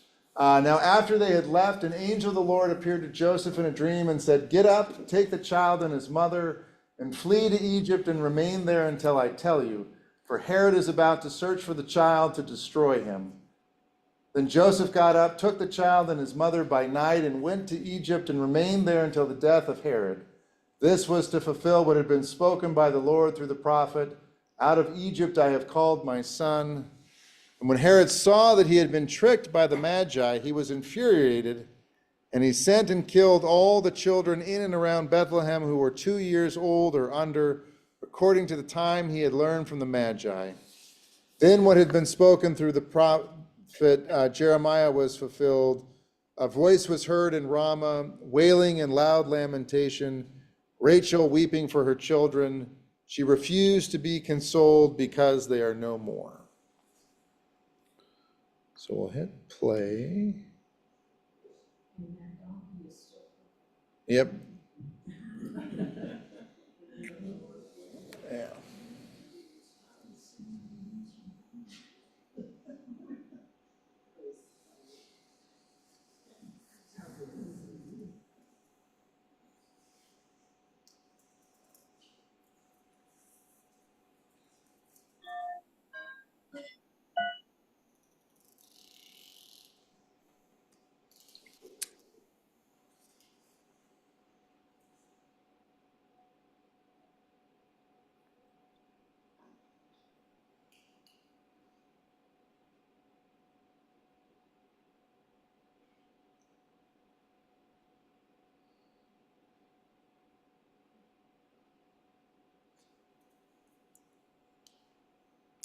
See, I just noticed that. Yeah.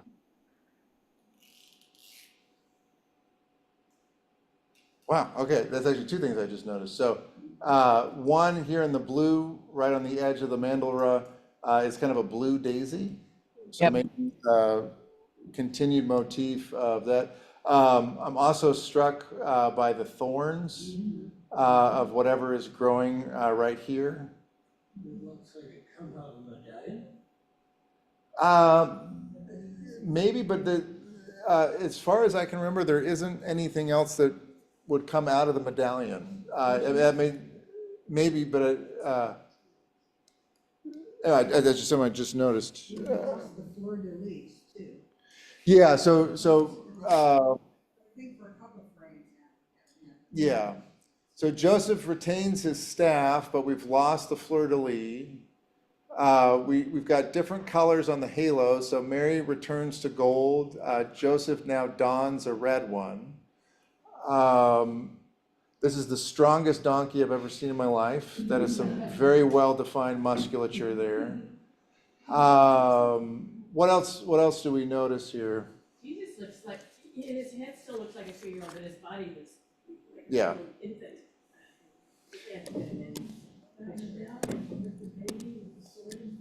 Yeah. That's Herod's. Yeah. Yep. Yeah, I think that's a really, what I forgot in my notes here. Oops, wrong page. Did I miss a page? I guess I missed a page. Yeah, I'm kind of wondering is this the voice of Rachel? Is this kind of a sound wave? Is this the kind of the cry coming out from Bethlehem? The other thing that really strikes me is Mary looks gaunt. Just a lot of attention, for me anyway, is kind of drawn to this cheekbone, but she looks gaunt, I think is the best adjective. So I'm not sure if it's the stress of, your husband says, hey, I had a dream, people are trying to kill our child. We can give Mary some grace there for being worried. Is that light shining on her? Could you see it on Jesus and you see it on the donkey too? Yeah, I think it's one of the ways in which I think the artist is able to give us depth of color, maybe the light that goes through is how thin the glass is. So the artist may have kind of it's almost like pumpkin carving, right? Where you can give us an illusion of depth by taking out some of the depth of that. I think that's kind of what we're seeing is maybe that depth effect in the glass, in the light that comes through it. Yeah, Juan. Yeah, Jesus, he has a head of hair, to be sure. Yeah. But otherwise, he looks more like an infant than somebody. Yeah. The size is still pretty considerable. I mean, Maybe it's just yeah. lonely. Yeah. Well, I mean, she's got both hands on him, right? I mean, Mary's is very much in a protective stance. Would all the black indicate they were traveling at night? Yeah, I think, Nancy, great observation, yeah. The other thing that I've just noticed is, I don't know is this the reins around Joseph's hands? Yeah. Yeah. Yeah. And here, if you look on the very top right corner, those are the 3 dots, left and right, that Katie called our attention to. Yeah. Joseph's barefoot walking. Did the halo on Jesus before have the scallops? No, I don't think so. Another observation is the humanity and of the donkey that's carrying them. You really get to see his face and expression as sort of part of the journey and rescuing the Holy Family. I'm not sure if you heard online, but Carolyn asked, is this our first time seeing a scalloped halo around Jesus? And I think it might be. Yeah. Yeah. Perfect.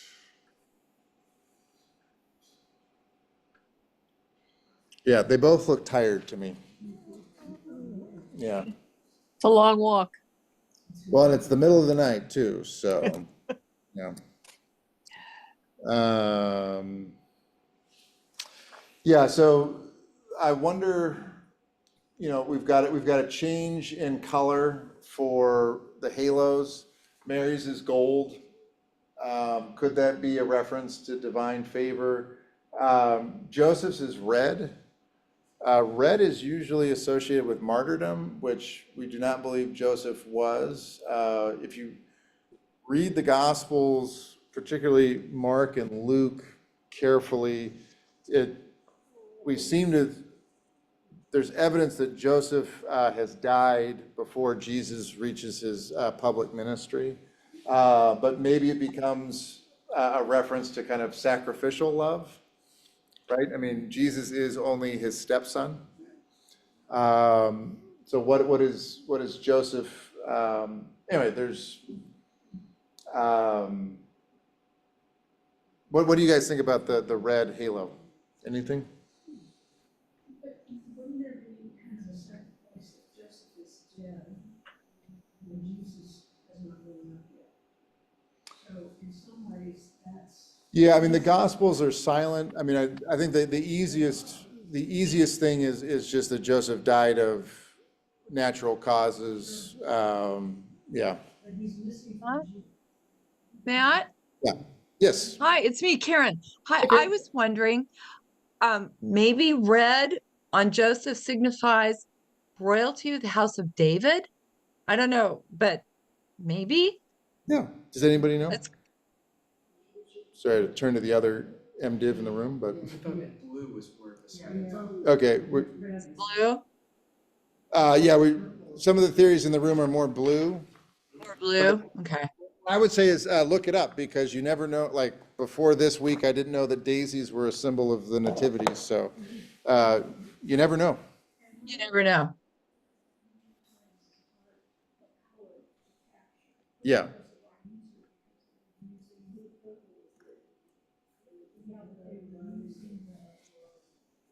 Yeah.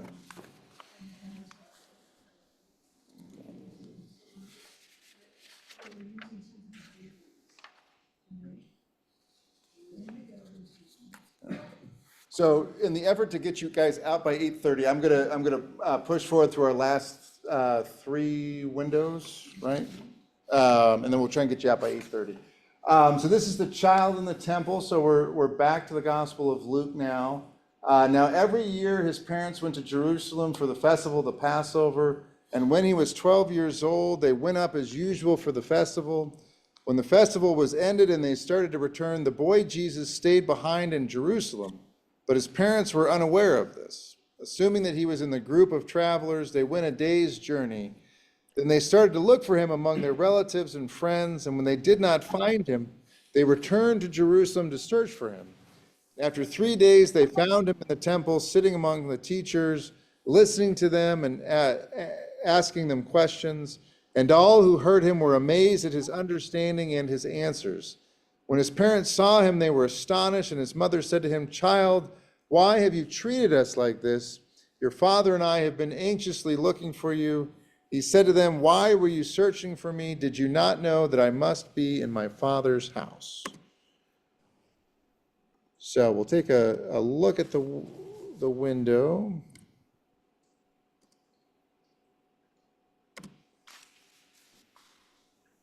I kind of short-circuited that, but.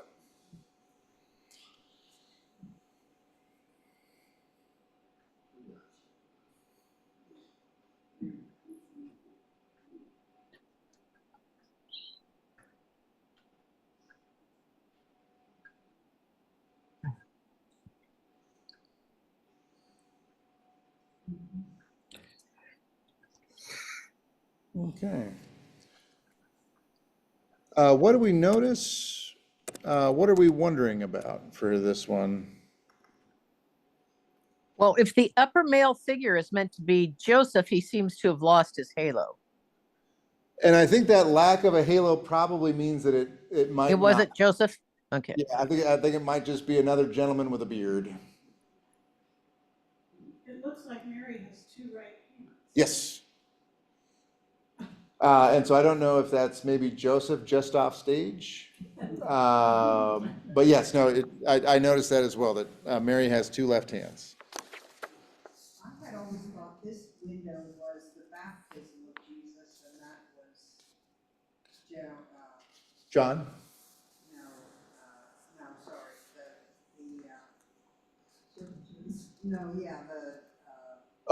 Simeon. Simeon. Okay. No, no, so This is- the child, this is called The Child in the Temple in memory of Peter Butcher. Yeah. Yeah, I will say, so both above Jesus and in the medallion, we have a curiously kind of Greek temple. I mean, that reads as Corinthian, a Corinthian column. I mean, here, like, I think we've got maybe a priest and a scribe, but I think the figure below Jesus and across from Mary is clearly a scribe. He's got the scroll of the Torah that he's opened up, and Jesus is teaching. We're just counting fingers on the scribe, but okay, we do have 5. But yeah, I noticed the same thing, Cindy. We've got two left hands that make it really hard. But I think what I see is the same, this kind of palm structure. These little lines to me make it look like the palm. So is Joseph just off frame? Mary's back in her red dress, but now she's got a green cloak. I do like the kind of tile floor that we've got going on, but then I really wonder what's going on behind the scribe. What might that be indicating? The other thing is, what's interesting is what is the red that kind of comes down next to the column and is in between Jesus and the scribes? If you're looking to me for an answer, I have none. All I have is a good question. You have to say, though, you're seated on that side of the church on a really sunny morning, and you catch the different colors coming through onto your lap with the palm of your hand. You can really feel how warm the red is. It's Oh, really? It's amazing. It's like really hot, and if you move your hand off of the red, it's not warm anymore. You can really feel the heat, the ultraviolet. Yeah. 3 cheers for electromagnetic radiation. So. That's neat. I'll have to sit in well, I can't sit in church tomorrow and wait for it because it's going to be cloudy. Yeah. Any sunny day. Yeah. Yeah. Perfect. All right. All right, 2 more, and then I get to send you home to your Wednesday nights. All right. So this is called Christ at Nazareth. And this is the closest I could come to a scriptural inspiration. This is immediately following, we're just 1 verse later. Then he went down with them and came to Nazareth and was obedient to them. And his mother treasured all these things in her heart.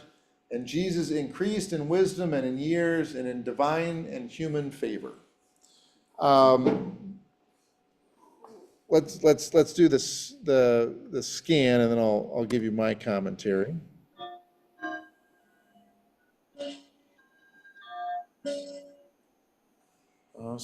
Somebody's clock is ringing 8:30, so I'm already late. It's my clock. Sorry about that. No worries, Peggy. You're keeping me honest tonight, or fairly honest.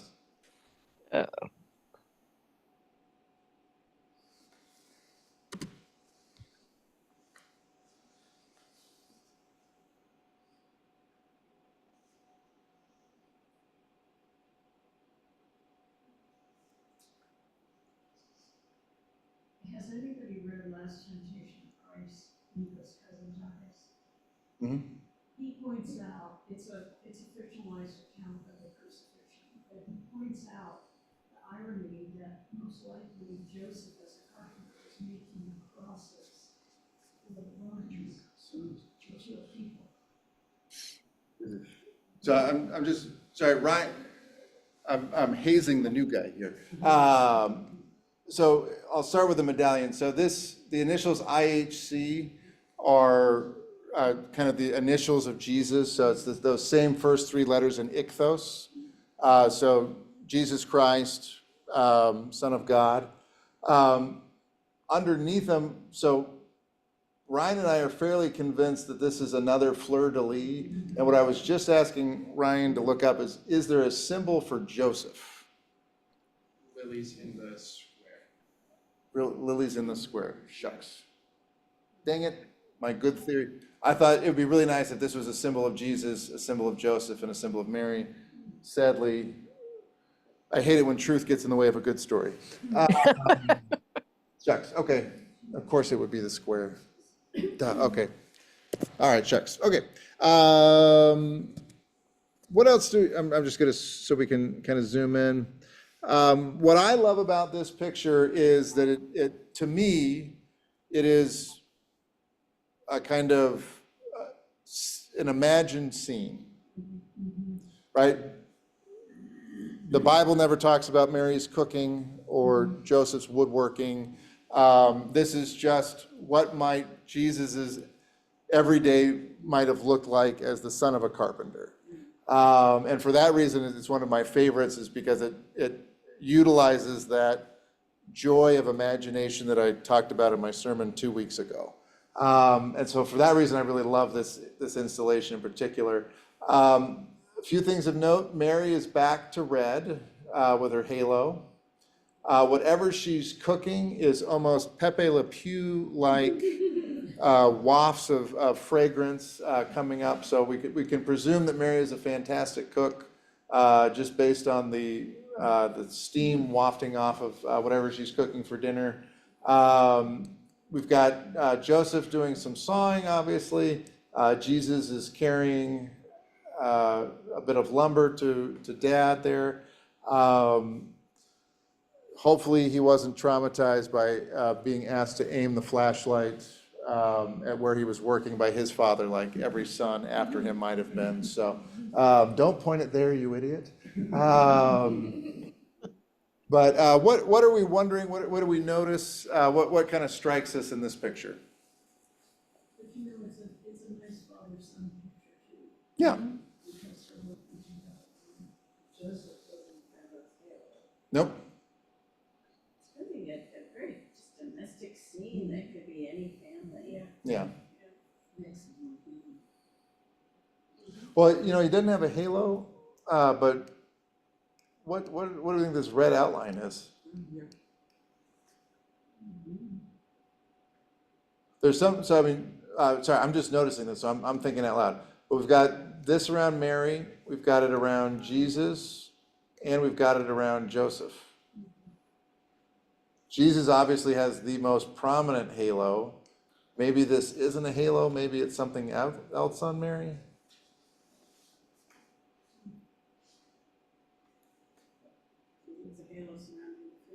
Why am I seeing a 2 on Joseph's ankle? You're seeing what on Joseph's ankle? A 2, the numeral 2. You're right. Yeah. Look at that. Huh. Great eyes, Nancy. Do we think it's a sign that Joseph had 2 feet? If he was lucky. Yep. It's a long walk to Egypt without him. And so now that we can zoom in a little bit more. This is one of those things where, particularly in the shading around Jesus, it looks like pen marks. It kind of, I'm not sure what material it is, but it looks like some kind of thick ink there, adding some texture. Jesus is starting to develop a jawline, so growing up. All right, one more and then we're out of here. So the last one is the baptism by John. The baptism of John looks different in all four Gospels. You've heard at least one boring sermon on that topic before. So I'm reading from the Gospel of Mark because it's the least controversial. In those days, Jesus came from Nazareth of Galilee and was baptized by John in the Jordan. And just as he was coming up out of the water, he saw the heavens torn apart and the Spirit descending like a dove upon him. And a voice came from the heavens, "You are my Son, the beloved. With you I am well pleased." This is in memory of Mr. and Mrs. Albert Roberts. And we'll take a moment or two to... So again, just when we talk about colors, so this is the first of the two panels that used to be exposed to the elements but are now enclosed by the upstairs elevator vestibule. So this is lit artificially and kind of where the light hits has a little bit of an effect. You can see the lower third is, I think, the most brightly lit, but the colors are a little bit exaggerated by the artificial light here. Yep.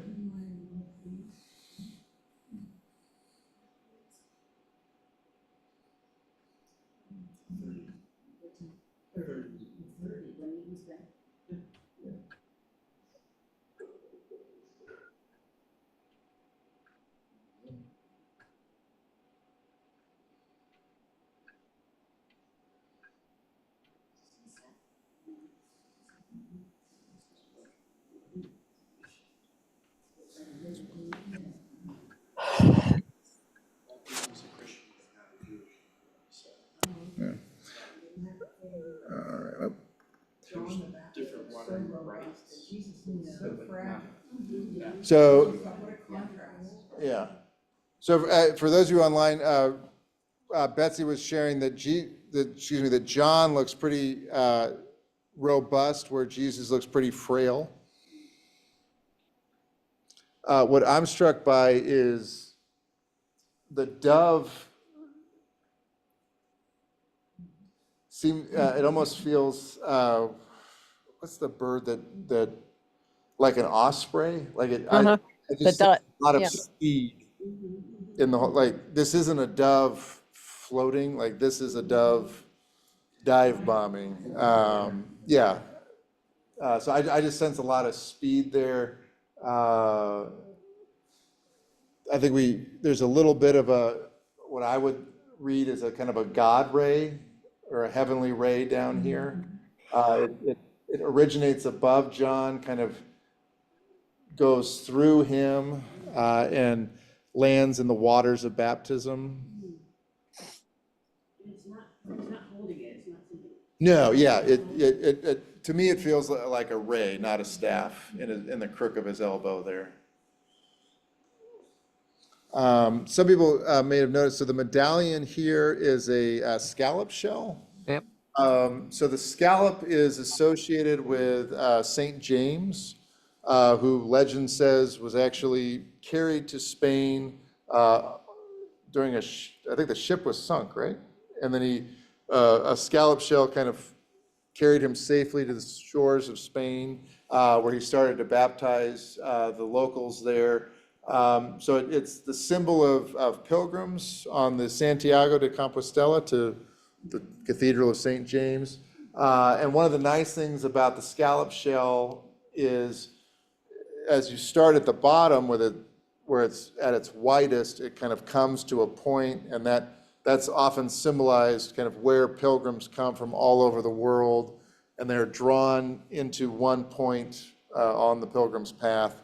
So the scallop shell is a reminder not just of the mechanical device we use to baptize, but a reminder that we are all drawn into one body and in one presence in baptism. And we here at St. Stephen's, we baptize with a scallop shell. So that tradition continues here at St. Stephen's locally. Actual shell or is it just the sheet? Silver. That's a silver shell, yeah. That's like, Yeah. One thing to note, seems very likely that Jesus may have been Episcopalian. He certainly wasn't Baptist. John is standing on the shores of the River Jordan. He's not dunking him full body. So Jesus may very well be just an Episcopalian, not a Baptist. Anything else we notice? Does it look like Jesus has the longest set of swim trunks that are worn?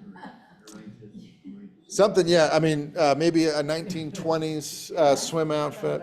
So, yeah. Yeah. No, he was as old as he was. Yeah, so I think most biblical scholars think that Jesus was somewhere in the 28 to 32 range when he began his ministry. And then, so if you read Mark, so Mark's favorite literary device is the word "and then," right? Listening to the Gospel of Mark is like listening to a 4-year-old. And then we went on to Disneyland, and then we went on Peter Pan, and then we went on Small Ride, and then we went on, and then we went on, and then we went on. That's how the Gospel of Mark reads. And then, you could, if you read Mark and only Mark, you would be forgiven to assume that all of the Gospel happens in like 6 months. It's so fast-paced. The reason why most people assume that Jesus may have been active in his ministry for about 3 years is what we get from the Gospel of John, because Jesus visits Jerusalem 3 times for Passover. So at the beginning and remember in John, the order is a little different. So he goes to Jerusalem this first time, and that's where he sacks the temple. It's not during Holy Week in John's Gospel. Then he goes back a year later, and then it's his 3rd trip to Jerusalem where the events of Holy Week happen.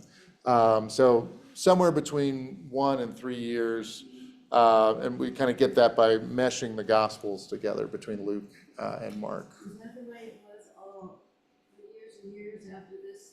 That there were older people that got baptized instead of how we do, early babies. Well, so I mean, so Jesus wasn't baptized as a child because his cousin John hadn't invented it yet. Yeah. So we've got kind of a problem there. So Jesus is among the early in John's baptismal ministry. Yeah, infant baptism really does. That was only done because babies died so early. Yeah. What? That was a So, like, it's believed that infant baptisms kind of started around 150 CE, around there. Most catechumenates that's just people in the process of converting to Christianity, were adults. But it kind of just was this whole practice of, I'm baptized and I want my kids to be baptized too. Yeah. Yeah, I think, could you argue the pastorals? The pastorals, bishops their kids have to be baptized? Could you argue younger? Well, that wouldn't be infant. Yeah. So I'm wondering aloud, so in the pastorals, which were written probably around the year 110-ish, the letter says, in order to be bishop, you can't be divorced and your whole family has to be baptized Christian. So if you've got a teenage son who just, no, Dad, you're stupid, you can't be bishop, at least according to the New Testament. So. Didn't the Catholic Church say you would not go to heaven if you were Not anymore. Not anymore, yeah. So, yeah. Perfect. So the other notes I've got is, obviously the dove. John remains on the shore, which I think is interesting. Jesus is adopting a blessing gesture, as he almost always does. What I think is interesting is that red is the predominant color. I think there's two ways to interpret that. Think Pentecost. Red is associated with the Holy Spirit, and the Holy Spirit is here. The other is that both of these men are going to meet untimely deaths. So is this a clue that at their and remember, we are baptized into the death of Jesus. I've got a great sermon I'll never be able to give when I'm actually baptizing a child, because it is basically baptizing your child is realizing the worst fears as a parent. It's giving your child over and saying it will be okay because we are together in the love of God. That's what baptism is. If anybody says it's a cute excuse to put a kid in a white dress and sprinkle some water on him, yes, and it is a marker and a signifier that death will claim us all. We are rescued from death by the love of God in Christ. And so red it may be the presence of the Holy Spirit. It may be a reference to both of their untimely deaths as well. But yeah, we're baptized into the death of Jesus so that we may be reborn and resurrected through the Spirit. So, all right. Wonderful. I have gone way over time. I apologize. So weird. Shut up. Shut up. This isn't a sermon. This isn't a sermon. I will try and do better next time. I'm not sure how I will do better next time. We won't have the history at the beginning. That'll help. We've got 2 fewer windows to get through next week, but I will, just so that we're being fair, next week we'll say 6:30 to 8:30. And if you'd like to come, or if you'd like to join us online and then tune out after an hour and a half, I totally get it. But thank you. I mean, honestly, to go over by 45 minutes and still have everybody paying attention. I'm assuming you online are paying attention. But thank you all. So next week, what we'll do is we'll finish the gospel windows, and then in week 3, we'll kind of look at the other installations. Any big aha moments? Besides telling me to stop talking and hurry up, any feedback for next week? Okay, great. All right. Great, Matt. Great. Yeah. Yep, thank you. It was absolutely wonderful. Oh, thanks. Thank you. Great. Yeah. All right, so we're going to stop recording.